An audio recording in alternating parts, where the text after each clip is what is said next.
ਪੰਜਾਬ ਦੀਆਂ ਜਿਹੜੀਆਂ ਸਰਕਾਰਾਂ ਨੇ ਅਸਲ 'ਚ ਉਹ ਸਰਕਾਰਾਂ ਨਹੀਂ ਹੈਗੀਆਂ, ਉਹ ਕੇਂਦਰੀ ਗ੍ਰਹਿ ਮੰਤਰਾਲੇ ਦੀਆਂ ਕਠਪੁਤਲੀਆਂ ਨੇ, ਉਹ ਮਿਊਨਿਸਪਲ ਕਮੇਟੀਆਂ ਨੇ। ਜਿੱਦਾਂ ਦਿੱਲੀ ਵਿੱਚ ਅਰਵਿੰਦ ਕੇਜਰੀਵਾਲ ਇੱਕ ਮਿਊਨਿਸਪਲ ਕਮੇਟੀ ਦਾ ਮੁੱਖ ਮੰਤਰੀ ਸੀ, ਉਸੇ ਤਰ੍ਹਾਂ ਪੰਜਾਬ ਦੇ ਵੀ ਜਿੰਨੇ ਮੁੱਖ ਮੰਤਰੀ ਆਉਂਦੇ ਆ ਉਹ ਜਸਟ ਕਹਾਉਣ ਨੂੰ ਇਹ ਮੁੱਖ ਮੰਤਰੀ ਹੁੰਦੇ ਆ, ਅਸਲ ਵਿੱਚ ਉਹ ਮਿਊਨਿਸਪਲ ਕਮੇਟੀ ਦੇ ਪ੍ਰਧਾਨ ਹੀ ਹੁੰਦੇ ਆ। ਉਹਨਾਂ ਨੇ ਦਿਖਾਤਾ ਵੀ ਅਸੀਂ ਜਿਹੜੇ ਅਟਕ ਦਰਿਆ ਜਿਨ੍ਹਾਂ ਨੇ ਰੋਕਿਆ ਸੀ, ਅਸੀਂ ਉਹਨਾਂ ਦੇ ਵਾਰਿਸ ਹਾਂ।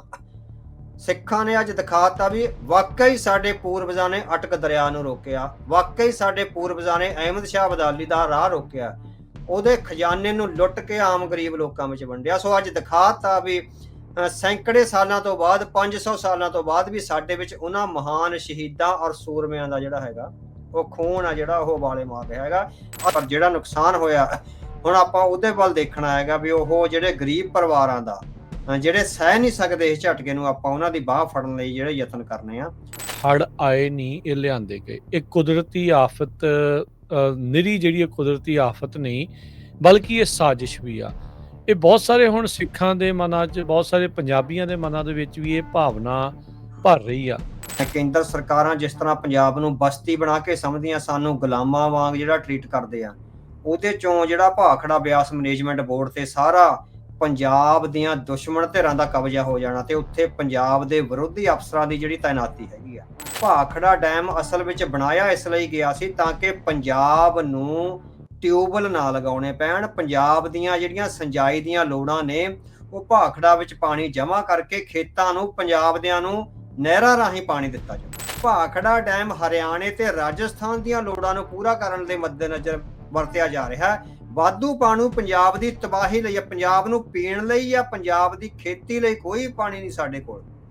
ਸਾਰਾ ਪਾਣੀ ਤੇ ਸਾਰੀ ਬਿਜਲੀ ਆ ਜਿਹੜੀ ਹਰਿਆਣੇ, ਰਾਜਸਥਾਨ ਤੇ ਦਿੱਲੀ ਦੀ ਹੈਗੀ ਆ। ਪੰਜਾਬ ਨੂੰ ਸਿਰਫ ਜਿਹੜਾ ਹੈਗਾ ਤਬਾਹੀ ਦਾ ਹੀ ਪਾਣੀ ਵਰਤਿਆ ਜਾਂਦਾ। ਨੰਬਰ 2, ਸੋ ਇਹ ਜਿਹੜੇ ਹੜ੍ਹ ਹੈਗੇ ਆ ਇਹ ਕੁਦਰਤੀ ਨਹੀਂ, ਇਹ ਗੈਰ ਕਾਨੂੰਨੀ ਨੇ ਔਰ ਲਿਆਂਦੇ ਗਏ ਆ। ਸੋ ਪੰਜਾਬ ਦੇ ਲੋਕਾਂ ਨੂੰ ਇਸ ਬਾਰੇ ਚੇਤਨ ਹੋਣ ਦੀ ਲੋੜ ਹੈ। ਜਦੋਂ ਫੌਜ ਤੇ ਪੁਲਿਸ ਸੈਂਟਰ ਦੀ ਆ ਗਈ ਤੇ ਉੱਥੇ ਅਫਸਰਸ਼ਾਹੀ ਸੈਂਟਰ ਦੀ ਆ ਗਈ, ਫਿਰ ਪੰਜਾਬ ਦੀ ਕਿਹਨੂੰ ਫਿਕਰ ਪਈ ਹੋਈ? ਜਿਹੜਾ BBMB ਆ ਫਿਜ਼ੀਕਲੀ ਸਭ ਪੰਜਾਬ 'ਚ ਆ, ਇਹ ਕੋਈ ਹਿਮਾਚਲ 'ਚ ਨਹੀਂ ਹੈਗਾ। ਨੰਗਲ ਸਾਡਾ ਆਖਰੀ ਸ਼ਹਿਰ ਆ, ਰੋਪੜ ਦੇ ਜ਼ਿਲ੍ਹੇ ਦੀ ਆਖਰੀ ਤਹਿਸੀਲ ਹੈਗੀ ਆ। ਬਹੁਤ ਵੱਡੀ ਗਿਣਤੀ ਵਿੱਚ ਆ ਜਿਹੜੇ ਉੱਥੇ ਲੋਕ ਰਹਿੰਦੇ ਹੈਗੇ ਆ ਔਰ ਇੱਕ ਤਰ੍ਹਾਂ ਨਾਲ ਟੂਰਿਸਟ ਸਪੌਟ ਵੀ ਆ ਭਾਖੜਾ ਨੰਗਲ ਦੇ। ਬਹੁਤ ਸਾਰੇ ਸੈਲਾਨੀ ਆ ਜਿਹੜੇ ਉਹ ਜਾਂਦੇ ਹੈਗੇ ਆ। ਸੋ ਇਹ ਜਿਹੜਾ ਕੰਟਰੋਲ ਹੈਗਾ ਉਹ ਸਾਰਾ ਜਿਹੜਾ ਹੈਗਾ ਉਹਨਾਂ ਨੇ ਦਿੱਲੀ ਦੀਆਂ, ਖਾਸ ਕਰਕੇ ਅਮਿਤ ਸ਼ਾਹ ਦੇ ਕਰਿੰਦਿਆਂ ਨੇ ਉਹਦੇ ਤੇ ਕਰ ਲਿਆ ਹੋਇਆ। ਉਹਨਾਂ ਦੀਆਂ ਹਦਾਇਤਾਂ ਤੇ ਇਹ ਸਾਰਾ ਪਾਣੀ ਦਾ ਜੁਗਾੜ ਕੀਤਾ ਜਾਂਦਾ। ਹੁਣ ਇਹ ਆ ਰਿਹਾ ਵੀ 1984 ਤੋਂ ਬਾਅਦ ਜਿਹੜੀ ਮੈਨੀਪੂਲੇਸ਼ਨ ਹੁੰਦੀ ਹੈ ਸਰਕਾਰਾਂ ਦੀ, ਉਹਦੇ ਵਿੱਚ ਮੁੱਖ ਮੰਤਰੀ ਉਹਨੂੰ ਬਣਾਇਆ ਜਾਂਦਾ ਜਿਹੜਾ ਸੈਂਟਰ ਵਾਲਿਆਂ ਦੀ ਲੱਤ ਥੱਲਿਓਂ ਲੰਘ ਕੇ ਜੀ ਹਜੂਰੀਆ ਕਰਨ ਦੀ ਜਿਹੜੀ ਹੈਗੀ ਉਹ ਹਾਮੀ ਭਰਦਾ। ਚਾਹੇ ਉਹ ਕੈਪਟਨ ਅਮਰਿੰਦਰ ਸਿੰਘ ਸੀ, ਚਾਹੇ ਪ੍ਰਕਾਸ਼ ਸਿੰਘ ਬਾਦਲ ਆ, ਹੁਣ ਭਗਵੰਤ ਮਾਨ ਆਇਆ, ਜੋ ਵੀ ਜਿਹੜੇ ਬੰਦੇ ਆਉਣਗੇ ਉਹ ਮਤਲਬ ਕਿ ਸੈਂਟਰ ਦੀਆਂ ਜਿਹੜੀਆਂ ਨੀਤੀਆਂ ਨੇ ਉਹਨੂੰ ਲਾਗੂ ਕਰਨ ਵਾਲੇ ਇੱਕ ਬਸਤੀਵਾਦ ਦੀ ਜਿਹੜੀ ਕਲੋਨੀਅਲ ਸਿਸਟਮ ਹੈਗਾ, ਇੰਡੀਅਨ ਕਲੋਨੀਅਲ ਸਿਸਟਮ। ਸੋ ਇੰਡੀਅਨ ਕਲੋਨੀਅਲ ਸਿਸਟਮ ਆ ਜਿਹੜਾ ਉਹ ਪੰਜਾਬ ਤੇ ਥੋਪਿਆ ਹੋਇਆ ਹੈਗਾ। ਕੋਈ ਸੁਪਰੀਮ ਕੋਰਟ ਕਹਿ ਹੀ ਨਹੀਂ ਸਕਦੀ ਕਾਨੂੰਨੀ ਤੌਰ ਤੇ ਵੀ SYL ਬਣਾਓ। ਪਹਿਲਾਂ ਪਾਣੀਆਂ ਦੀ ਮਾਲਕੀ ਤੈਅ ਹੋਏਗੀ। ਭਾਰਤ ਚੀਨ ਦਾ ਮੁਕਾਬਲਾ ਕਰਨ ਦੀ ਜਿਹੜੀ ਹੈਗੀ ਆ ਡਿਪਲੋਮੈਟਿਕ ਤੇ ਇਕਨੋਮਿਕ ਸਿਚੁਏਸ਼ਨ ਵਿੱਚ ਨਹੀਂ ਹੈ। ਚੀਨ ਦੀ ਇਕਨੋਮੀ 5 ਗੁਣਾ ਜ਼ਿਆਦਾ ਹੈਗੀ ਆ ਇੰਡੀਆ ਨਾਲੋਂ। ਚੀਨ ਦੀ ਪਰ ਕੈਪੀਟਾ ਇਨਕਮ ਵੀ 5 ਗੁਣਾ ਹੈ ਜਿੱਦਾਂ ਜਿਹੜਾ ਇੰਡੀਆ ਨਾਲੋਂ, ਹਨਾ। ਚਾਈਨਾ ਦੀ ਘੱਟੋ ਘੱਟ ਵੀ ਜਿਹੜੀ 15 ਜਾਂ 16 ਹਜ਼ਾਰ ਆ ਜਿਹੜੀ ਪਰ ਕੈਪੀਟਾ। ਹੁਣ ਆਬਾਦੀ ਦੇ ਮੁਕਾਬਲੇ ਭਾਰਤ ਤੇ ਚੀਨ ਇੱਕੋ ਹੀ ਹੈਗਾ, ਪਰ ਚੀਨ ਦੀ ਪਰ ਕੈਪੀਟਾ 5 ਗੁਣਾ ਜ਼ਿਆਦਾ ਹੈ ਇੰਡੀਆ ਨਾਲ, ਹਨਾ। ਸੋ ਚੀਨ ਤਾਂ ਸੁਪਰ ਪਾਵਰ ਆ ਜਿਹੜਾ ਬਣ ਰਿਹਾ ਹੈਗਾ। ਸੋ ਭਾਰਤ ਤੇ ਦੂਸਰਾ, ਭਾਰਤ ਵਿੱਚ ਕੋਈ ਵੀ ਇਨੋਵੇਸ਼ਨ ਨਹੀਂ ਹੈਗਾ। ਭਾਰਤ ਨੇ ਕੁਝ ਵੀ ਇਸ ਤਰ੍ਹਾਂ ਦਾ ਨਹੀਂ ਬਣਾਇਆ ਜੇ ਕਿ ਇਹ ਜਿਹੜੀ ਐਡੀ ਵੱਡੀ ਉਹਨਾਂ ਨੇ ਕਲਚਰਲ, ਇੰਡੀਆ ਦੇ ਵਿਦਵਾਨਾਂ ਨੇ ਇੰਨੀ ਵੱਡੀ ਕਲਚਰਲ ਔਰ ਜਿਹੜੀ ਹਿਸਟੋਰੀਕਲ ਜੰਗ ਲੜੀ ਆ ਇੰਡੀਅਨ ਨੈਸ਼ਨਲਿਜ਼ਮ ਦੇ ਮਾਮਲੇ ਵਿੱਚ ਵੀ ਜੇ ਉਹਨਾਂ ਕੋਲ ਫੌਜ ਹੁੰਦੀ ਨਾ, ਇੰਡੀਆ ਕੋਲ ਆਰਗੇਨਾਈਜ਼ਡ ਫੌਜ ਹੁੰਦੀ ਇੰਡੀਅਨ ਲੀਡਰਾਂ ਕੋਲ, ਤਾਂ ਗੋਰਿਆਂ ਨੂੰ ਇਹ 1870-80 ਵਿੱਚ ਹੀ ਭਜਾ ਦਿੰਦੇ। ਇੰਨਾ ਵੱਡਾ ਇਹਨਾਂ ਦਾ ਜਿਹੜਾ ਸਿਸਟਮ ਸੀ।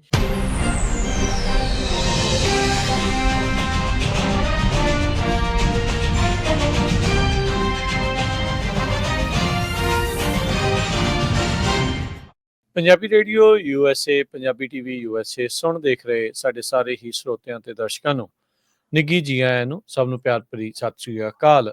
ਵਾਹਿਗੁਰੂ ਜੀ ਕਾ ਖਾਲਸਾ, ਵਾਹਿਗੁਰੂ ਜੀ ਕੀ ਫਤਿਹ।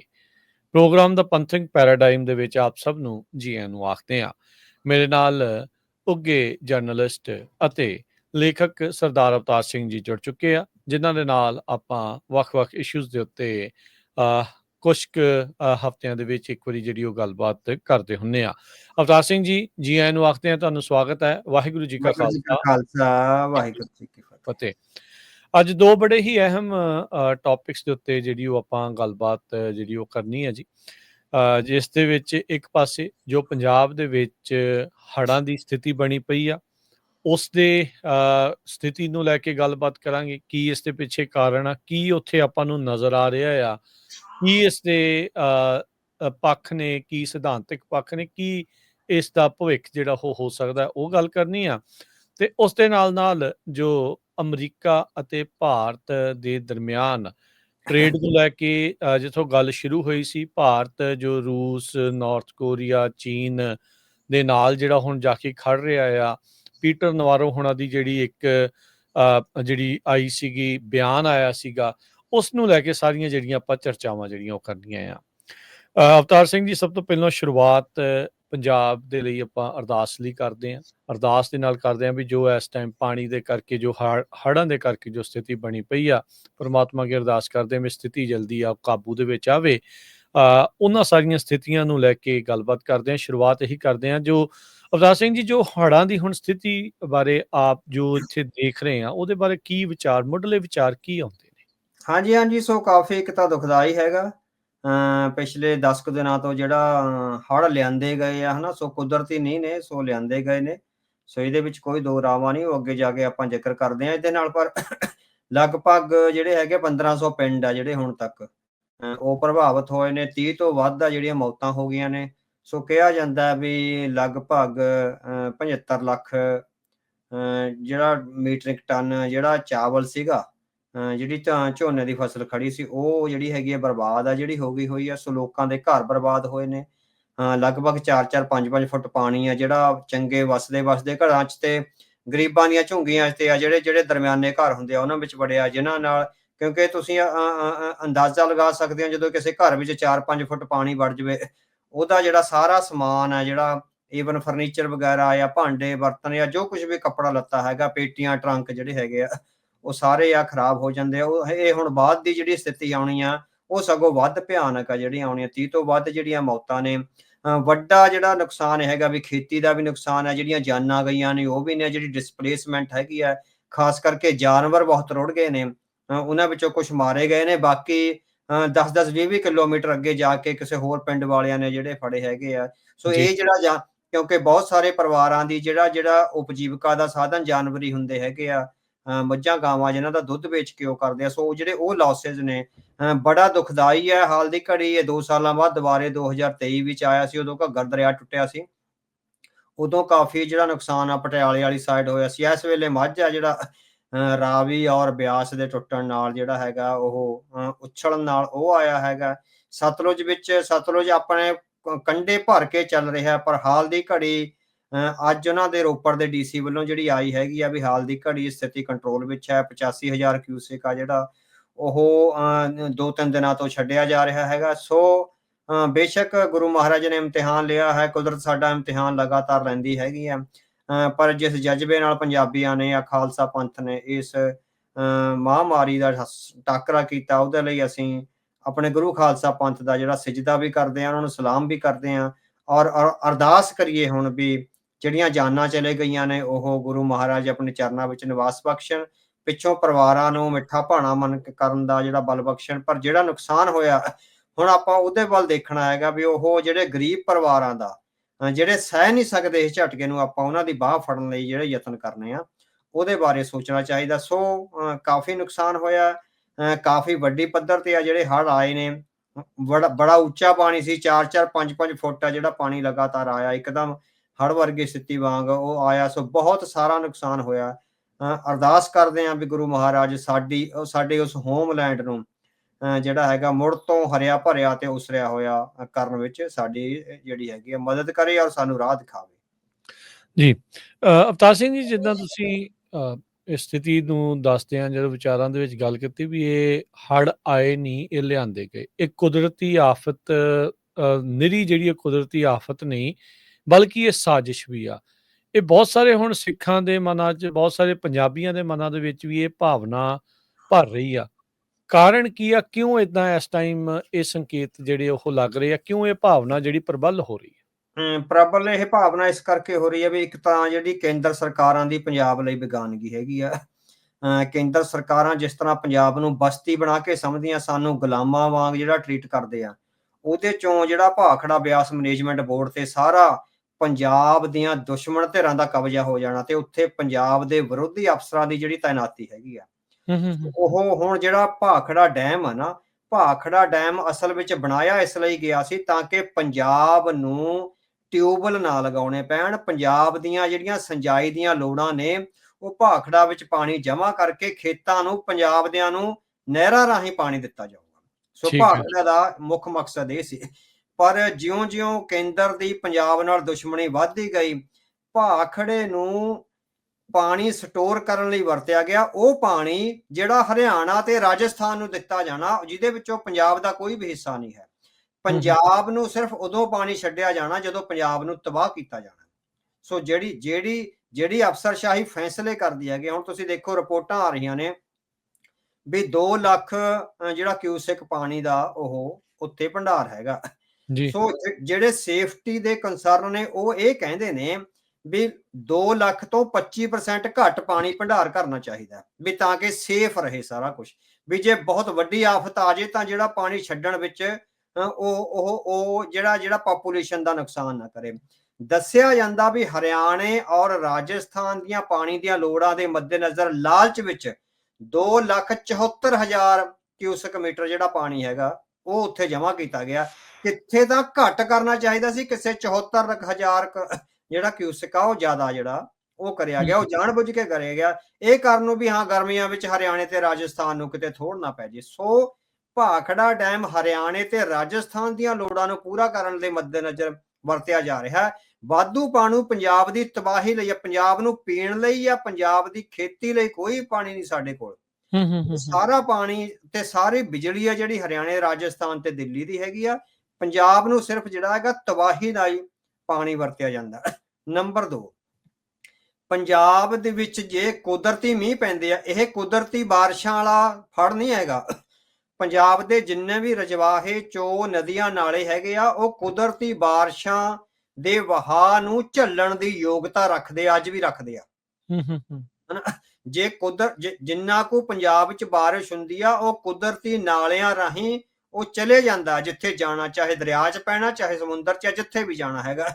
ਜਦੋਂ ਇਹ ਭਾਖੜੇ ਤੋਂ ਇੰਨੀ ਵੱਡੀ ਮਾਤਰਾ ਵਿੱਚ ਦਰਿਆਵਾਂ 'ਚ ਪਾਣੀ ਛੱਡਿਆ ਜਾਂਦਾ, ਇਹ ਜਾਣਬੁੱਝ ਕੇ ਛੱਡੇ ਗਏ ਪਾਣੀ ਦਾ ਜਿਹੜਾ ਵਹਾਅ ਹੈ, ਇਹ ਜਿਹੜਾ ਹੜ੍ਹ ਹੈ ਜਿਹੜਾ ਹੈਗਾ। ਇੰਗਲਿਸ਼ ਟ੍ਰਿਬਿਊਨ ਨੇ ਪਰਸੋਂ ਖਬਰ ਲਾਈ ਹੈਗੀ ਆ, 2 ਖਬਰਾਂ ਲਾਈਆਂ ਉਹਨੇ। ਠੀਕ ਹੈ, ਉਹਨੇ ਲਾਇਆ ਵੀ ਇੰਨੀ ਜ਼ਿਆਦਾ ਮੀਂਹ ਪੈਣ ਦੇ ਬਾਵਜੂਦ ਵੀ ਚੰਡੀਗੜ੍ਹ ਵਿੱਚ ਹੜ੍ਹ ਕਿਉਂ ਨਹੀਂ ਆਏ। ਉਹਨੇ ਲਿਖਿਆ ਵੀ ਚੰਡੀਗੜ੍ਹ ਦੇ ਆਲੇ ਦੁਆਲੇ ਦੇ ਜਿੰਨੇ ਵੀ ਚੋ ਆ, ਉਹਨਾਂ ਦੀ ਬਕਾਇਦਾ ਸਫਾਈ ਹੁੰਦੀ ਆ, ਉਹ ਬਕਾਇਦਾ ਸਪਸ਼ਟ ਢੰਗ ਨਾਲ ਚੱਲਦੇ ਹੈਗੇ ਆ। ਜਿੰਨਾ ਵੀ ਚੰਡੀਗੜ੍ਹ ਵਿੱਚ ਮੀਂਹ ਪੈਣ ਦਾ ਵਾਧੂ ਪਾਣੀ ਸੀ, ਉਹ ਸਾਰਾ ਇਹਨਾਂ, ਇੱਕ ਸੁਖਨਾ ਚੋ ਆ, ਇੱਕ ਸਿਸਵਾ ਚੋ ਆ ਤੇ ਇੱਕ ਹੋਰ ਚੋ ਆ, ਵੀ ਉਹਨਾਂ ਰਾਹੀਂ ਆਪਣੇ ਆਪ ਹੀ ਕੁਦਰਤੀ ਢੰਗ ਨਾਲ ਚਲਿਆ ਗਿਆ। ਇਹ ਪੰਜਾਬ 'ਚ ਵੀ ਕੀਤਾ ਜਾ ਸਕਦਾ। ਤੇ ਦੂਜੀ ਖਬਰ ਉਹਨੇ ਇਹ ਲਾਈ ਹੈਗੀ ਆ ਵੀ ਪੰਜਾਬ ਦੇ ਸਤਲੁਜ ਦਰਿਆ ਵਿੱਚ ਤੇ ਜਿਹੜੀਆਂ ਨਦੀਆਂ ਨੇ, ਸਿਸਵਾ, ਬੁੱਧਕੀ ਤੇ ਹੋਰ ਨਦੀਆਂ ਹੈਗੀਆਂ ਨੇ, ਉਹਨਾਂ ਵਿੱਚ ਗੈਰ ਕਾਨੂੰਨੀ ਕਬਜ਼ੇ ਹੋ ਕੇ ਲੋਕਾਂ ਨੇ ਜਿਹੜੀਆਂ ਹੈਗੀਆਂ ਵੀ ਉੱਥੇ ਖੇਤ ਬੀਜੇ ਹੋਏ ਜਿਹੜੇ ਕਬਜ਼ੇ ਨੇ, ਉਹ ਸਾਰੇ ਵੱਡੇ ਤੇ ਕਾਤਲ ਪੁਲਿਸ ਅਫਸਰਾਂ ਤੇ ਵੱਡੇ ਅਫਸਰਾਂ ਨੇ ਕੀਤੇ ਹੋਏ ਆ ਤੇ ਰਾਜਨੀਤਿਕ ਨੇਤਾਵਾਂ ਨੇ। ਇਹ ਟ੍ਰਿਬਿਊਨ ਨੇ ਇਹ ਨਹੀਂ ਲਿਖਿਆ, ਉਹ ਸਾਨੂੰ ਪਤਾ ਹੈਗਾ ਵੀ ਜਿਸ ਤਰ੍ਹਾਂ ਇਹ ਹੋਇਆ।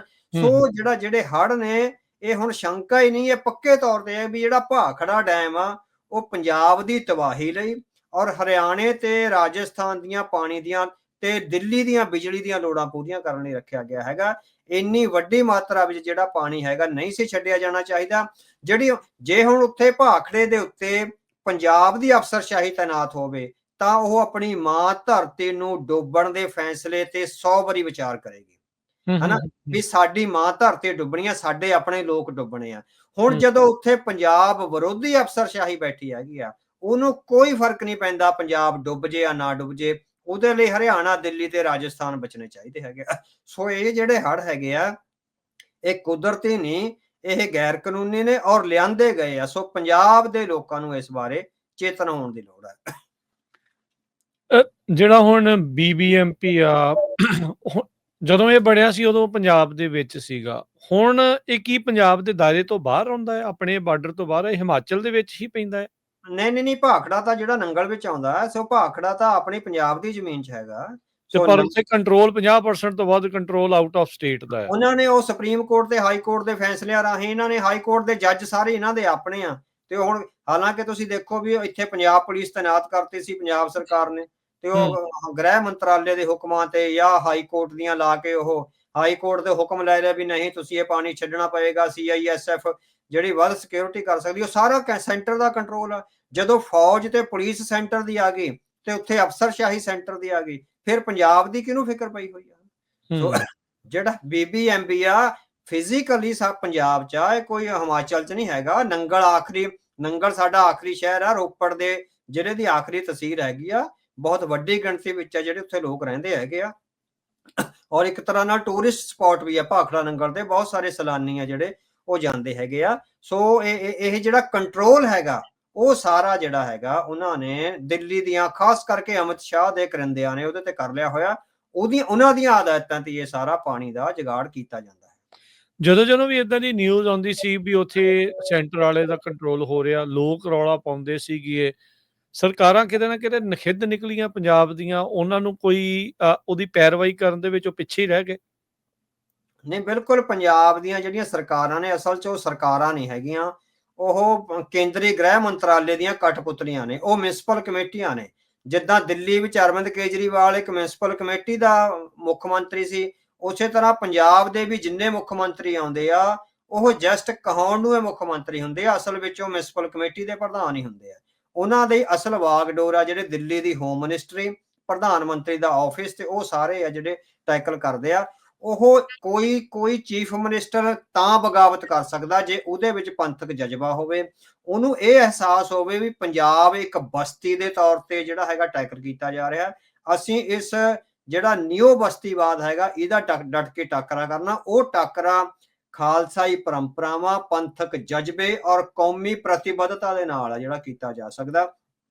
ਹੁਣ ਇਹ ਆ ਰਿਹਾ ਵੀ 1984 ਤੋਂ ਬਾਅਦ ਜਿਹੜੀ ਮੈਨੀਪੂਲੇਸ਼ਨ ਹੁੰਦੀ ਹੈ ਸਰਕਾਰਾਂ ਦੀ, ਉਹਦੇ ਵਿੱਚ ਮੁੱਖ ਮੰਤਰੀ ਉਹਨੂੰ ਬਣਾਇਆ ਜਾਂਦਾ ਹੈ ਜਿਹੜਾ ਸੈਂਟਰ ਵਾਲਿਆਂ ਦੀ ਲੱਤ ਥੱਲਿਓਂ ਲੰਘ ਕੇ ਜੀ ਹਜੂਰੀਆ ਕਰਨ ਦੀ ਜਿਹੜੀ ਹੈਗੀ ਉਹ ਹਾਮੀ ਭਰਦਾ। ਚਾਹੇ ਉਹ ਕੈਪਟਨ ਅਮਰਿੰਦਰ ਸਿੰਘ ਸੀ, ਚਾਹੇ ਪ੍ਰਕਾਸ਼ ਸਿੰਘ ਬਾਦਲ ਆ, ਹੁਣ ਭਗਵੰਤ ਮਾਨ ਆਇਆ, ਜੋ ਵੀ ਜਿਹੜੇ ਬੰਦੇ ਆਉਣਗੇ, ਉਹ ਮਤਲਬ ਕਿ ਸੈਂਟਰ ਦੀਆਂ ਜਿਹੜੀਆਂ ਨੀਤੀਆਂ ਨੇ ਉਹਨੂੰ ਲਾਗੂ ਕਰਨ ਵਾਲੇ ਇੱਕ ਬਸਤੀਵਾਦ ਦੀ ਜਿਹੜੀ ਕਲੋਨੀਅਲ ਸਿਸਟਮ ਹੈਗਾ, ਇੰਡੀਅਨ ਕਲੋਨੀਅਲ ਸਿਸਟਮ। ਸੋ ਇੰਡੀਅਨ ਕਲੋਨੀਅਲ ਸਿਸਟਮ ਆ ਜਿਹੜਾ ਉਹ ਪੰਜਾਬ ਤੇ ਥੋਪਿਆ ਹੋਇਆ ਹੈਗਾ। ਸੋ ਇਸ ਕਲੋਨੀਅਲ ਸਿਸਟਮ ਨੂੰ ਪਹਿਲੀ ਚੁਣੌਤੀ ਸੰਤ ਜਰਨੈਲ ਸਿੰਘ ਉਹਨਾਂ ਨੇ ਦਿੱਤੀ, ਉਹ ਤੋਂ ਬਾਅਦ ਖਾੜਕੂ ਲਹਿਰ ਨੇ ਦਿੱਤੀ, ਤੇ ਹੁਣ ਲਗਾਤਾਰ ਸਿੱਖਾਂ ਦਾ ਕੋਈ ਉਸ ਲੈਵਲ ਦਾ ਕੌਮੀ ਲੀਡਰ ਨਾ ਹੋਣ ਕਰਕੇ ਸੋ ਇਹ ਚੁਣੌਤੀ ਰਹਿਤ ਆ ਜਿਹੜੀ ਜਾ ਰਹੀ ਹੈ। ਸਰਕਾਰ ਜਿਹੜਾ ਆਪਣਾ ਕੰਟਰੋਲ ਆ ਬਸਤੀ ਤੇ, ਆਪਣਾ ਕੰਟਰੋਲ ਲਗਾਤਾਰ ਜਿਹੜਾ ਵਧਾ ਰਹੀ ਹੈਗੀ ਆ। ਖਾਲਸਾ ਪੰਥ ਨੂੰ, ਸੁੱਚੇ ਪੰਜਾਬੀਆਂ ਨੂੰ ਤੇ ਸਮੁੱਚੀ ਪੰਜਾਬ ਦੀ ਲਕਾਈ ਨੂੰ ਇਸ ਬਸਤੀਆਨਾ ਨੀਤੀ ਔਰ ਜਿਹੜੀ ਢੀਠਤਾਈ ਆ ਉਹਦੇ ਖਿਲਾਫ ਕਿਤੇ ਨਾ ਕਿਤੇ ਉੱਠਣਾ ਪਵੇਗਾ। ਹੁਣ ਜੋ ਇਹ ਸਾਰਾ ਕੁਝ ਵਾਪਰਿਆ, ਜਿੱਦਾਂ ਵੀ ਇਹ ਪਾਣੀ ਜਾਣ ਬੁੱਝ ਕੇ ਪਹਿਲੋਂ ਵਧਾਇਆ ਗਿਆ ਪਿੱਛੇ, ਫਿਰ ਹੁਣ ਛੱਡਿਆ ਜਾ ਰਿਹਾ, ਹੜ੍ਹਾਂ ਦੀ ਸਥਿਤੀ, ਹੜ੍ਹ ਮਤਲਬ ਆ ਗਏ 23 ਦੇ 23 ਜਿਹੜੇ ਜ਼ਿਲ੍ਹਿਆਂ ਦੇ ਵਿੱਚ ਹੜ੍ਹ ਪ੍ਰਭਾਵਿਤ ਜਿਹੜੇ ਉਹ ਐਲਾਨੇ ਜਿਹੜੇ ਉਹ ਜਾ ਚੁੱਕੇ ਆ, ਉਹ ਸਾਰਾ ਕੁਝ ਜਿਹੜਾ ਹੋ ਰਿਹਾ। ਲੋਕ ਇਹ ਵਿੱਚ ਇਹ ਵੀ ਗੱਲਾਂ ਕਰਦੇ ਵੀ ਜਿਹੜੀ ਨਹਿਰ ਨੂੰ ਹੁਣ ਪਾਣੀ ਜਾਂਦਾ, ਉਹਦੇ ਵੀ ਗੇਟ ਕਿਉਂ ਨਹੀਂ ਖੋਲਦੇ ਵੀ ਨਹਿਰਾਂ ਵੱਲ ਜਿਹੜੇ ਦੂਜੇ ਪਾਸੇ ਨੂੰ ਜਾਂਦਾ ਵੀ ਉਧਰ ਨੂੰ ਹੁਣ ਫੇਰ ਨਹੀਂ ਪਾਣੀ ਜਿਹੜਾ ਉਹ ਜਾ ਰਿਹਾ, ਛੱਡਿਆ ਫੇਰ ਜਿਹੜਾ ਪੰਜਾਬ ਦੇ ਪਿੰਡਾਂ ਦੇ ਵਿੱਚ ਹੀ ਜਿਹੜਾ ਉਹ ਜਾ ਰਿਹਾ। ਕੀ ਇਹਨਾਂ ਦੇ ਕੰਟਰੋਲ ਦੇ ਵਿੱਚ ਵਾਕਿਆ ਇਹ ਚੀਜ਼ ਹੈਗੀ ਆ? ਲੋਕ ਆਈ ਨੋ ਗੁੱਸਾ ਤਾਂ ਇਹ ਜਿਹੜਾ ਜ਼ਾਹਰ ਕਰਦੇ ਆ, ਪਰ ਇਹਨਾਂ ਦੇ ਕੰਟਰੋਲ 'ਚ ਹੈਗਾ ਵੀ ਆ ਕੁਛ? ਇਹ ਪਾਣੀ ਕਿੰਦਾ ਛੱਡਣਾ, ਕਿਵੇਂ ਛੱਡਣਾ, ਕਿ ਕੁਛ ਵੀ ਨਹੀਂ, ਬਸ ਤੇ ਸਿਰਫ ਇਹ ਮੂਕ ਦਰਸ਼ਕ ਹੀ ਨੇ? ਨਹੀਂ, ਇਹ ਮੂਕ ਦਰਸ਼ਕ ਹੀ ਆ, ਕਿਉਂਕਿ ਤੁਸੀਂ ਦੇਖੋ ਪਿਛਲੇ ਦਿਨ ਹੀ ਗਿਆਨੀ ਹਰਪ੍ਰੀਤ ਸਿੰਘ ਹਰੀਕੇ ਪੱਤਣ ਦੇ ਬਰਾਜ ਤੇ ਗਏ ਹੈਗੇ। ਉੱਥੇ ਅਜੇਪਾਲ ਸਿੰਘ ਬਰਾੜ, ਜਿਨ੍ਹਾਂ ਨੂੰ ਪਾਣੀਆਂ ਬਾਰੇ ਬਹੁਤ ਸਮਝ ਹੈ, ਉਹ ਗਿਆਨੀ ਜੀ ਨੂੰ ਦੱਸ ਰਹੇ ਆ ਵੀ ਸਾਡਾ ਸੰਕਟ ਹੀ ਇਹ ਹੈਗਾ ਵੀ ਹਰੀਕੇ ਬਰਾਜ ਜਾਂ ਸਤਲੁਜ ਜਾਂ ਹੋਰ ਵੀ ਜਿੰਨੇ ਹੈਗੇ ਆ, ਉਹਨਾਂ ਦਾ ਵੀ ਉੱਥੋਂ ਕਿੰਨਾ ਪਾਣੀ ਛੱਡਿਆ ਜਾਣਾ। ਇਹ BBMP ਦੀ ਸੈਂਟਰ ਵਾਲੀ ਅਫਸਰਸ਼ਾਹੀ ਤੈਅ ਕਰਦੀ ਹੈਗੀ ਆ। ਉਹ ਲਗਾਤਾਰ ਇਹ ਸਿਕਿਉਰ ਕਰ ਰਹੀ ਹੈ ਵੀ ਰਾਜਸਥਾਨ ਨਾ ਡੁੱਬੇ, ਹਰਿਆਣਾ ਨਾ ਡੁੱਬੇ ਤੇ ਦਿੱਲੀ ਨਾ ਡੁੱਬੇ, ਪੰਜਾਬ ਭਾਵੇਂ ਸਾਰਾ ਡੁੱਬ ਜੇ, ਹਨਾ। ਸੋ ਉਹਨਾਂ ਨੇ ਅਜੇਪਾਲ ਸਿੰਘ ਬਰਾੜ ਨੇ ਸਪਸ਼ਟ ਕਿਹਾ ਹੈਗਾ ਵੀ ਇੱਥੇ ਆ ਕੇ ਅਸੀਂ ਕਮਜ਼ੋਰ ਪੈ ਜਾਂਦੇ ਹਾਂ, ਕਿਉਂਕਿ ਸਾਡੀ ਅਫਸਰਸ਼ਾਹੀ ਦੇ ਹੱਥ ਆ ਜਿਹੜੇ ਬੰਨੇ ਹੋਏ ਆ, ਸੈਂਟਰ ਦੀ ਅਫਸਰਸ਼ਾਹੀ ਆ ਜਿਹੜੀ ਉਹ ਕਰਦੀ ਆ। ਸੋ ਮੈਂ ਕਿਹਾ ਵੀ ਪੋਲੀਟੀਕਲ ਲੀਡਰਸ਼ਿਪ ਜਦੋਂ ਤੱਕ ਪੰਥਕ ਜਜ਼ਬੇ ਨੂੰ ਪ੍ਰਣਾ ਕੇ ਆਪਣੀ ਮਾਂ ਧਰਤੀ ਦੀ ਇੱਜ਼ਤ ਬਚਾਉਣ ਲਈ ਅੱਗੇ ਨਹੀਂ ਆਉਂਦੀ ਔਰ ਆਪਣੀਆਂ ਕੁਰਸੀਆਂ ਨੂੰ ਲੱਤ ਮਾਰਨ ਦਾ ਜਿਗਰਾ ਨਹੀਂ ਕਰਦੀ, ਉਦੋਂ ਤੱਕ ਇਹੀ ਸੰਕਟ ਰਹੂਗਾ। ਸੋ ਅਸੀਂ ਬਸਤੀਆਨਾ ਕੰਟਰੋਲ ਅਧੀਨ ਰਹਿ ਰਹੇ ਹਾਂ। ਨਿਓ ਹਿੰਦੂ ਕਲੋਨੀਅਲਿਜ਼ਮ ਆ ਜਿਹੜਾ ਉਹ ਸਿੱਖਾਂ ਦੇ ਥੋਪਿਆ ਜਾ ਰਿਹਾ। ਇਹ ਸਿੱਖਾਂ ਨੇ ਜਿਹੜਾ ਹੈਗਾ ਵੀ ਇਹਨੂੰ ਚੁਣੌਤੀ ਕਿੱਦਾਂ ਦੇਣੀ ਹੈਗੀ ਹੈ, ਡੈਮੋਕ੍ਰੈਟਿਕਲੀ ਸਟਰਗਲ ਕਰਕੇ, ਅਕੈਡਮਿਕਲੀ ਔਰ ਜਿਹੜਾ ਹੈਗਾ ਅਦਾਲਤਾਂ ਦੇ ਰਾਹੀਂ ਜਿਸ ਤਰ੍ਹਾਂ ਵੀ ਕੀਤਾ ਜਾ ਸਕਦਾ, ਉਹਦੇ ਲਈ ਵੱਡੀ ਗੱਲ ਸੰਘਰਸ਼ ਹੁੰਦਾ। ਸੋ ਸਰਕਾਰਾਂ ਨਾ ਤਾਂ ਅਦਾਲਤਾਂ ਉਹਨਾਂ ਦੀ ਮੈਨੀਪੂਲੇਸ਼ਨ ਚ, ਅਦਾਲਤਾਂ ਪੂਰੀ ਤਰ੍ਹਾਂ ਉਹਨਾਂ ਦੀ ਮੈਨੀਪੂਲੇਸ਼ਨ ਚ। ਤੁਸੀਂ ਦੇਖੋ ਵੀ ਅਦਾਲਤਾਂ ਕੀ ਕਰ ਰਹੀਆਂ ਨੇ। ਸ਼ੰਭੂ ਤੇ ਮੋਰਚਾ ਲੱਗਿਆ ਸੀ ਜਦੋਂ ਆਹ ਜਗਜੀਤ ਸਿੰਘ ਡੱਲੇਵਾਲ ਨਹੀਂ ਬੈਠੇ ਸੀ, ਹਰਿਆਣੇ ਵਾਲੇ ਪਾਸੇ ਅੰਬਾਲੇ ਦੇ ਲਾਗੇ ਉੱਥੇ ਰਾਜਪੁਰੇ ਸ਼ੰਭੂ ਤੇ ਉਹਨਾਂ ਨੇ ਕਿੱਡੀਆਂ ਕੰਧਾਂ ਕਰਕੇ ਕੰਕਰੀਟ ਪਾ ਕੇ ਉਹ ਕੰਧਾਂ ਉਸਾਰਤੀਆਂ ਹੋਈਆਂ ਸੀ, ਹਨਾ। Punjab and Haryana high court ਵਿੱਚ ਰਿਟ ਪਈ। Punjab and Haryana high court ਨੇ ਇੱਕਦਮ ਕਿਹਾ ਵੀ ਕੋਈ ਵੀ ਸਰਕਾਰ ਏਦਾਂ ਸੜਕਾਂ ਬੰਦ ਨਹੀਂ ਕਰ ਸਕਦੀ, ਲੋਕਾਂ ਨੂੰ ਸੰਘਰਸ਼ ਕਰਨ ਦਾ ਹੱਕ ਹੈ ਔਰ ਉਹਨਾਂ ਨੂੰ ਦਿੱਲੀ ਜਾਣ ਦਾ ਹੱਕ ਹੈ, ਵੀ ਸੜਕਾਂ ਖੋਲੀਆਂ ਜਾਣ। ਇੱਕਦਮ ਹਰਿਆਣਾ ਗਵਰਨਮੈਂਟ ਸੁਪਰੀਮ ਕੋਰਟ 'ਚ ਜਾਂਦੀ ਆ, supreme court Punjab and Haryana high court ਦੇ ਹੁਕਮਾਂ ਤੇ ਰੋਕ ਲਾ ਦਿੰਦੀ ਹੈ। ਉਹਦੇ ਬਾਅਦ ਕੋਈ ਵੀ ਫੈਸਲਾ ਨਹੀਂ ਕਰਦੀ, ਹਨਾ। 1 ਸਾਲ ਲਟਕਾਈ ਜਾਂਦੀ, ਕਦੇ ਕਮੇਟੀ ਬਣਾਤੀ ਜੀ ਤੁਸੀਂ ਕਿਸਾਨ ਲੀਡਰਾਂ ਨੂੰ ਮਿਲੋ। ਸੁਪਰੀਮ ਕੋਰਟ ਦਾ ਕੰਮ ਕਮੇਟੀਆਂ ਬਣਾਉਣਾ ਨਹੀਂ ਹੈ। ਉਹਨਾਂ ਨੇ ਉਹ ਕੁਛ ਹੀ ਕਰਿਆ ਜੋ ਕੁਛ ਮੋਦੀ ਸਰਕਾਰ ਆ ਹਰਿਆਣੇ ਦੀ ਸਰਕਾਰ ਚਾਹੁੰਦੀ ਸੀ। ਬਿਲਕੁਲ ਹਰਿਆਣੇ ਦੀ ਤੇ ਮੋਦੀ ਸਰਕਾਰ ਚਾਹੁੰਦੀ ਸੀ ਵੀ ਰਸਤਾ ਨਾ ਖੁੱਲੇ। ਸੁਪਰੀਮ ਕੋਰਟ ਨੇ ਸਪਸ਼ਟ ਹਦਾਇਤ ਨਹੀਂ ਦਿੱਤੀ ਵੀ ਰਸਤਾ ਖੋਲਿਆ ਜਾਵੇ। ਉਹ ਜਿੱਦਾਂ ਮੂਰਖ ਬਣਾਉਂਦੇ ਰਹੇ, ਕਦੀ ਆਹ ਕਰ ਲੋ, ਕਦੀ ਆਹ ਕਰ ਲੋ, ਆਹ ਕਰ। ਸੋ ਜਿਹੜੀਆਂ ਅਦਾਲਤਾਂ ਨੇ ਪੂਰੀ ਤਰ੍ਹਾਂ ਉਹ ਸੈਂਟਰ ਦੇ ਹੱਕ ਵਿੱਚ ਨੇ। ਉਹ ਪਾਣੀਆਂ ਦੇ ਮੁੱਦੇ ਤੇ ਵੀ ਇੱਕਦਮ ਸਿੱਖਾਂ ਦੇ ਖਿਲਾਫ ਜਾਂ ਪੰਜਾਬ ਦੇ ਖਿਲਾਫ ਫੈਸਲਾ ਦੇ ਸਕਦੇ ਆ, ਪਰ ਹੱਥ ਇਸ ਲਈ ਬੰਨੇ ਹੋਏ ਆ ਵੀ ਸੁਪਰੀਮ ਕੋਰਟ ਦਾ ਫੈਸਲਾ ਕੱਲਾ ਪੰਜਾਬ ਤੇ ਲਾਗੂ ਨਹੀਂ ਹੋਣਾ। ਫਿਰ ਗੁਜਰਾਤ ਦੇ ਪਾਣੀਆਂ ਦੀ ਮਾਲਕੀ ਵੀ ਸੈਂਟਰ ਕੋਲ ਆਉਣੀ ਆ। ਜਿਹੜੀ ਉਹ ਤਮਿਲਨਾਡੂ ਤੇ ਉਹਦਾ ਕਰਨਾਟਕਾ ਦਾ ਮਸਲਾ ਕਾਵੇਰੀ ਵਾਲਾ ਉਹ ਸਾਹਮਣੇ ਆਉਣਾ। ਹੋਰ ਭਾਰਤ ਦੇ ਜਿੰਨੇ ਦਰਿਆਵਾਂ ਦੀ ਜਿਹੜੇ ਹੱਕ ਨੇ, ਰਾਈਪੇਰੀਅਨ ਹੱਕ, ਉਹ ਕੁਚਲੇ ਜਾਣੇ। ਇਸ ਕਰਕੇ ਸੁਪਰੀਮ ਕੋਰਟ ਆ ਜਿਹੜੀ, ਇਸ ਕਰਕੇ ਉਹ ਰਿਲੈਕਟੈਂਟ ਆ। ਨਹੀਂ ਉਹ ਪੰਜਾਬ ਦੇ ਜਿਹੜੇ ਹੈਗੇ ਪਾਣੀਆਂ ਤੇ ਇੱਕਦਮ ਡਾਕਾ ਮਾਰਨ ਦਾ ਉਹ ਫੈਸਲਾ ਦੇ ਸਕਦੀ ਆ, ਕਿਉਂਕਿ ਉਹ ਲਗਾਤਾਰ ਕਹਿ ਰਹੀ ਹੈ ਵੀ ਪਾਣੀਆਂ ਦਾ ਫੈਸਲਾ ਬਾਅਦ ਚ ਕਰ ਲਾਂਗੇ, ਤੁਸੀਂ SYL ਨਹਿਰ ਬਣਾਓ। ਕੋਈ ਸੁਪਰੀਮ ਕੋਰਟ ਕਹਿ ਹੀ ਨਹੀਂ ਸਕਦੀ ਕਾਨੂੰਨੀ ਤੌਰ ਤੇ ਵੀ SYL ਬਣਾਓ। ਪਹਿਲਾਂ ਪਾਣੀਆਂ ਦੀ ਮਾਲਕੀ ਤੈਅ ਹੋਏਗੀ। ਪਾਣੀਆਂ ਦਾ ਮਾਲਕ ਪੰਜਾਬ ਹੈ। ਅੱਜ ਪਿਛਲੇ ਦਿਨੀ ਤੁਸੀਂ ਦੇਖਿਆ, ਕਿਉਂਕਿ ਸਤਲੁਜ ਰੋਪੜ ਚੋਂ ਵਹਿ ਕੇ ਵਗਦਾ ਹੈਗਾ। ਰੋਪੜ ਤੋਂ ਆਮ ਆਦਮੀ ਪਾਰਟੀ ਦਾ MLA ਜਿਹੜਾ ਹਿੰਦੂ ਨੌਜਵਾਨ ਹੈ ਦਿਨੇਸ਼ ਚੱਡਾ, ਉਹਨੇ ਸਤਲੁਜ ਦੇ ਪੁਲ ਤੇ ਖੜ ਕੇ ਇਹ ਕਿਹਾ ਵੀ ਆਹ ਹੁੰਦਾ ਰੈਪੇਰੀਅਨ। ਹੁਣ ਸਮਝ ਆਈ ਰੈਪੇਰੀਅਨ ਸਟੇਟ ਕੀ ਹੁੰਦੀ ਆ, ਕਿਉਂਕਿ ਅਸੀਂ ਤਬਾਹੀ ਚੱਲ ਰਹੇ ਹਾਂ। ਰਾਈਪੇਰੀਅਨ ਨੂੰ ਤਬਾਹੀ ਚੱਲਣੀ ਪੈਂਦੀ ਹੈਗੀ ਆ। ਸਿਰਫ ਅਸੀਂ ਪਾਣੀ ਦੀ ਮਾਲਕੀ ਤਾਂ ਮੰਨਦੇ ਆ, ਬੇਸ਼ੱਕ ਉਹ ਆਮ ਆਦਮੀ ਪਾਰਟੀ ਦਾ ਜਾਂ ਹਿੰਦੂ ਨੌਜਵਾਨ, ਪਰ ਜਿਸ ਗੜਕੇ ਨਾਲ ਉਹਨੇ ਗੱਲ ਕਰੀ ਆ ਉਹਨੂੰ ਸ਼ਾਬਾਸ਼ ਦੇਣੀ ਬਣਦੀ ਹੈਗੀ ਆ, ਕਿਉਂਕਿ ਉਹ ਆਪ ਪੇਸ਼ੇ ਵਜੋਂ ਵਕੀਲ ਆ। ਹੋ ਸਕਦਾ ਉਹਨੂੰ ਸਮਝ ਆਈ ਹੋਵੇ ਵੀ ਪੰਜਾਬ ਦੇ ਹਿੰਦੂਆਂ ਦਾ ਕੋਈ ਮਨ ਆ ਜਿਹੜਾ ਆਇਆ ਹੋਵੇ ਵੀ ਇਹ ਸਿੱਖ ਆ ਜਿਹੜੇ ਬਿਲਕੁਲ ਸਹੀ ਗੱਲ ਕਰਦੇ ਹੈਗੇ ਨਾ। ਸੋ ਰਾਈਪੇਰੀਅਨ ਕਾਨੂੰਨ ਅਨੁਸਾਰ ਪੰਜਾਬ ਦੀ ਮਾਲਕੀ ਜਿਹੜੀ ਇਹਦੇ ਹੱਕ ਉਹ ਪੰਜਾਬ ਦੇ ਬਣਦੇ ਹੈਗੇ ਆ। ਟ੍ਰਿਬਿਊਨਲ ਵੀ ਜਿਹੜਾ ਬਣਦਾ ਹੈਗਾ, ਸਿਰਫ ਟ੍ਰਿਬਿਊਨਲ ਫੈਸਲਾ ਕਰ ਸਕਦਾ। ਟ੍ਰਿਬਿਊਨਲ ਉਹ ਹੁੰਦਾ ਜੇ 2 ਰਾਈਪੇਰੀਅਨ ਸਟੇਟਸ ਦੇ ਵਿੱਚ ਕੋਈ ਝਗੜਾ ਹੋਵੇ, ਜਿੱਦਾਂ ਕਰਨਾਟਕ ਤੇ ਤਮਿਲਨਾਡੂ ਦਾ ਦੋਵੇਂ ਰਾਈਪੇਰੀਅਨ ਆ। ਹਰਿਆਣਾ ਤੇ ਰਾਜਸਥਾਨ ਰਾਈਪੇਰੀਅਨ ਨਹੀਂ ਨੇ, ਟ੍ਰਿਬਿਊਨਲ ਵੀ ਨਹੀਂ ਬਣ ਸਕਦਾ। ਜਿਹੜਾ ਇਰਾਦੀ ਟ੍ਰਿਬਿਊਨਲ ਬਣਿਆ ਸੀ ਉਹ ਵੀ ਮੈਨੂੰ ਨਹੀਂ ਪਤਾ ਵੀ ਉਹਦੀਆਂ ਟੈਕਨੀਕਲ ਟਰਮਸ ਆਫ ਰੈਫਰੈਂਸ ਕੀ ਸੀਗੀਆਂ, ਵੀ ਉਹ ਉਸ ਤਰ੍ਹਾਂ ਨਹੀਂ ਬਣ ਸਕਦਾ ਇਹ ਸਾਰਾ ਕੁਝ ਨਾ। ਸੋ ਸੁਪਰੀਮ ਕੋਰਟ ਤੇ ਹਾਈ ਕੋਰਟਾਂ ਸੈਂਟਰ ਦੇ ਅਧੀਨ ਨੇ। ਸਿੱਖਾਂ ਲਈ ਇੱਕ ਬਚਿਆ ਸੰਘਰਸ਼ ਤੇ ਸੰਘਰਸ਼। ਜੋ ਸੰਘਰਸ਼ ਹੈ ਜਿਹੜਾ ਉਹ ਪੰਥਕ ਜਜ਼ਬੇ ਨਾਲ ਹੋ ਸਕਦਾ। ਸੋ ਕਿਸਾਨੀ ਜਜ਼ਬੇ ਨਾਲ ਉਹ ਨਹੀਂ ਹੋਏਗਾ, ਕਿਉਂਕਿ ਕਿਸਾਨ ਲੀਡਰ ਆ ਜਿਹੜੇ ਉਸ ਲੈਵਲ ਤੇ ਚੇਤਨ ਨਹੀਂ। ਪੰਥਕ ਜਜ਼ਬੇ ਨਾਲ ਜਿਹੜਾ ਸੰਘਰਸ਼ ਆ, ਜਿੱਦਾਂ ਧਰਮ ਯੁੱਧ ਮੋਰਚਾ ਲੱਗਿਆ ਸੀ, ਉਹਦੇ ਰਾਹੀਂ ਆਪਣੇ ਹੱਕ ਲਏ ਜਾ ਸਕਦੇ ਆ। ਅਵਤਾਰ ਸਿੰਘ ਜੀ, ਅੱਗੇ ਇਸ ਦੇ ਵਿੱਚ ਗੱਲ ਨੂੰ ਅੱਗੇ ਵਧਾਉਂਦੇ ਆ। ਭਾਰਤ ਦਾ ਜਿਹੜਾ ਪ੍ਰਧਾਨ ਮੰਤਰੀ ਮੋਦੀ ਆ, ਜਦੋਂ ਤਾਂ ਅਫਗਾਨਿਸਤਾਨ 'ਚ ਭੁਚਾਲ ਆਉਂਦਾ ਝੱਟ ਦੇਣੀ ਟਵੀਟ ਕਰ ਦਿੰਦਾ, ਚਾਹੇ ਉਹ ਦੌਰੇ ਦੇ ਉੱਤੇ ਵੀ ਆ। ਪੰਜਾਬ ਹੜ੍ਹਾਂ ਦੀ ਮਾਰ, ਪਾਣੀ ਦੀ ਮਾਰ ਲਗਾਤਾਰ ਕਈ ਦਿਨਾਂ ਤੋਂ ਝੱਲ ਰਿਹਾ ਸੀ। ਉਸ ਦੇ ਉੱਤੇ ਉਹ ਇੱਕਦਮ ਗੂੰਗੇ ਬਣ ਕੇ ਜਿਹੜੇ ਉਹ ਰਹਿੰਦੇ ਆ। ਜਿੱਦਾਂ ਤੁਸੀਂ ਚੱਡੇ ਹੋਣਾ ਦੀ ਗੱਲ ਕੀਤੀ, ਰਾਈਪੇਰੀਅਨ ਕਾਨੂੰਨ ਦੀ ਉਹਨਾਂ ਨੇ ਹਵਾਲਾ ਦੇ ਕੇ ਦੱਸਿਆ ਵੀ ਆਹ ਚੀਜ਼ ਆ। ਕੱਲਾ ਸਿੱਖ ਹੀ ਨਹੀਂ, ਆਪਾਂ ਦੇਖਿਆ ਵੀ ਕਈ ਉਹ ਲੋਕ ਵੀ ਹੁਣ ਮੂਹਰੇ ਬੋਲ ਰਹੇ ਆ, ਕਹਿ ਰਹੇ ਆ ਵੀ ਭਾਈ ਜਦੋਂ ਤੁਸੀਂ ਇੰਨੀ ਬੇਗਾਨਗੀ ਦੀ ਭਾਵਨਾ ਦੇ ਨਾਲ ਪੰਜਾਬ ਦੇ ਨਾਲ ਵਿਤਕਰਾ ਕਰਕੇ ਤੁਸੀਂ ਦਿਖਾਉਂਦੇ ਆ, ਤਾਂ ਅਗਲਿਆਂ ਨੇ ਆਪਣਾ ਰਾਜ, ਆਪਣਾ ਮੁਲਕ ਮੰਗਣਾ ਹੀ ਆ। ਇਹਦੇ ਵਿੱਚ ਫਿਰ ਗਲਤ ਕੀ ਆ, ਹਰਜ ਕੀ ਆ? ਇਹ ਗੱਲ ਉਸ ਚੀਜ਼ ਦੇ ਆ। ਮੋਦੀ ਦਾ ਕੋਈ ਸੰਦੇਸ਼ ਨਾ ਆਉਣਾ, ਸੈਂਟਰ ਦੇ ਵੱਲੋਂ ਬਿਲਕੁਲ ਇਸ ਨੂੰ ਨਕਾਰ ਦੇਣਾ, ਇਹ ਸਾਰੀਆਂ ਚੀਜ਼ਾਂ ਨੂੰ ਆਪਾਂ ਕਿਵੇਂ ਸਟੱਡੀ ਕਰਦੇ ਹਾਂ, ਕਿਵੇਂ ਇਸ ਨੂੰ ਜਿਹੜਾ ਉਹ ਦੇਖਣਾ ਹੈ, ਕਿਹੜੀ ਅੱਖ ਦੇ ਨਾਲ ਜਿਹੜਾ ਉਹ ਇਸ ਨੂੰ ਜਿਹੜਾ ਉਹ ਦੇਖਿਆ ਜਾਵੇ ਕਿ ਇਹ ਬਲੈਸਿੰਗ ਇਨ ਡਿਸਗਾਈਜ਼ ਆ? ਜੇ ਉਹ ਜਾਣਬੁੱਝ ਕੇ ਸਾਨੂੰ ਹੁਣ ਨੁਕਰੇ ਲਾ ਰਹੇ ਆ, ਕੀ ਉਹਨਾਂ ਲੋਕਾਂ ਦੀਆਂ ਅੱਖਾਂ ਤੋਂ ਪਰਦਾ ਉੱਠੂਗਾ ਜਿਹੜੇ ਸੋਚਦੇ ਸੀਗੇ ਵੀ ਭਾਰਤ ਦੇ ਵਿੱਚ ਪੰਜਾਬ ਜਾਂ ਪੰਜਾਬੀ ਜਾਂ ਸਿੱਖ ਆ ਉਹ ਨਹੀਂ ਜੀ, ਬਰਾਬਰ ਦੇ ਜਿਹੜੇ ਸਿਟੀਜ਼ਨ ਆ ਉਹਨਾਂ ਦੀਆਂ ਅੱਖਾਂ ਤੋਂ ਪਰਦਾ ਹਟੂਗਾ ਵੀ ਵਾਕਈ ਦੂਜੇ ਦਰਜੇ ਦੇ ਸਿਟੀਜ਼ਨ ਦੇ ਤੌਰ ਦੇ ਉੱਤੇ ਇਹਨਾਂ ਨੂੰ ਦੇਖਿਆ ਜਾਂਦਾ? ਨਹੀਂ, ਸਿੱਖਾਂ ਨੂੰ ਤਾਂ ਇਸ ਬਾਰੇ ਕੋਈ ਵੀ ਭੁਲੇਖਾ ਨਹੀਂ ਰਿਹਾ, ਮਤਲਬ ਕਿ 40-50 ਸਾਲਾਂ ਤੋਂ ਸਿੱਖਾਂ ਨੂੰ ਕੋਈ ਭੁਲੇਖਾ ਨਹੀਂ। So it is blessing in disguise, ਜਿੱਦਾਂ ਤੁਸੀਂ ਕਿਹਾ ਹੈਗਾ ਨਾ। ਸੋ ਜਦੋਂ ਤੁਸੀਂ ਦੇਖੋ ਵੀ ਜਦੋਂ ਧਾਰਾ 370 ਹਟਾਈ ਸੀ, ਮੇਰੇ ਖਿਆਲ ਮੈਂ ਪ੍ਰੋਗਰਾਮ ਕਰਿਆ ਸੀਗਾ ਵੀ ਇਹ ਬਹੁਤ ਵਧੀਆ ਗੱਲ ਹੋਈ ਹੈਗੀ ਆ, ਕਿਉਂਕਿ ਜਿਹੜੀ ਕੌਮ ਆਜ਼ਾਦੀ ਹਾਸਲ ਕਰਨ ਦੇ ਯਤਨ ਕਰ ਰਹੀ ਆ, ਉਹ 370 ਵਰਗੀਆਂ ਫੌੜੀਆਂ ਦੇ ਸਹਾਰੇ ਜਿਹੜੀ ਸਰਕਾਰ ਤੋਂ ਆਜ਼ਾਦੀ ਹਾਸਲ ਕਰਨੀ ਆ, ਉਹ ਤੋਂ ਫੌੜੀਆਂ ਲੈ ਕੇ ਨਹੀਂ ਤੁਸੀਂ ਆਜ਼ਾਦੀ ਹਾਸਲ ਕਰ ਸਕਦੇ। ਜਦੋਂ ਤੱਕ ਲਕੀਰਾਂ ਸਪਸ਼ਟ ਨਾ ਹੋਣ, ਦੋਸਤ ਤੇ ਦੁਸ਼ਮਣ ਦੀਆਂ ਲਕੀਰਾਂ ਸਪਸ਼ਟ ਨਾ ਹੋਣ, ਉਦੋਂ ਤੱਕ ਕੋਈ ਕੌਮ ਆਜ਼ਾਦੀ ਦਾ ਸੰਘਰਸ਼ ਅੱਗੇ ਨਹੀਂ ਵਧਾ ਸਕਦੀ ਹੁੰਦੀ, ਹਨਾ। ਸੋ ਇਹ ਜਿਹੜੀ 370 ਸੀ, ਇਹ ਉਹ ਕੋਈ ਇਹ ਨਹੀਂ ਸੀਗਾ ਵੀ ਅਸੀਂ ਜਿਹੜਾ ਜੰਮੂ ਕਸ਼ਮੀਰ ਦਾ ਸੰਘਰਸ਼ ਵੀ ਆ, ਉਹ ਕੋਈ ਤਨਖਾਹਾਂ ਵਧਾਉਣ ਦਾ ਜਾਂ ਰੁਜ਼ਗਾਰ ਲੈਣ ਦਾ, ਨੌਕਰੀਆਂ ਲੈਣ ਦਾ ਸੰਘਰਸ਼ ਨਹੀਂ ਹੈ। ਮੁਕਤੀ ਦਾ ਸੰਘਰਸ਼ ਨੌਕਰੀ ਤੇ ਰੁਜ਼ਗਾਰ ਨਾਲੋਂ ਬਹੁਤ ਵੱਡਾ ਹੁੰਦਾ ਹੈ ਨਾ।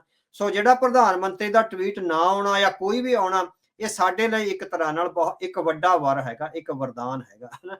ਸੋ ਕਿਉਂਕਿ ਜਦੋਂ ਤੱਕ ਸਿੱਖਾਂ ਦੇ ਜਿਹੜਾ ਅਲੀਟ ਵਰਗ ਆ, ਉਹਦੇ ਮਨਾਂ ਵਿੱਚ ਇਹ ਭਾਵਨਾ ਨਹੀਂ ਜਾਂਦੀ ਵੀ ਸਾਡੇ ਨਾਲ ਵਿਤਕਰਾ ਹੋ ਰਿਹਾ, ਜਦੋਂ ਤੱਕ ਕੌਮ ਇੱਕ ਕੌਮ ਦੇ ਤੌਰ ਤੇ ਜਥੇਬੰਦ ਨਹੀਂ ਹੁੰਦੀ, ਜਦੋਂ ਤੱਕ ਹਰੇਕ ਦੇ ਮਨ ਵਿੱਚ ਉਹ ਤਕਲੀਫ, ਉਹ ਦਰਦ ਨਹੀਂ ਹੁੰਦਾ ਜਿਹੜਾ ਦਰਦ ਪਿਛਲੇ 40 ਸਾਲਾਂ ਦੌਰਾਨ ਸਾਡੇ ਵੱਡ ਵਡੇਰਿਆਂ ਨੇ ਜਾਂ ਸਾਡੇ ਨੌਜਵਾਨਾਂ ਨੇ ਹੰਢਾਇਆ, ਤਾਂ ਉਦੋਂ ਤੱਕ ਜਿਹੜਾ ਸੰਘਰਸ਼ ਆ ਅੱਗੇ ਨਹੀਂ ਵਧਾਇਆ ਜਾ ਸਕਦਾ।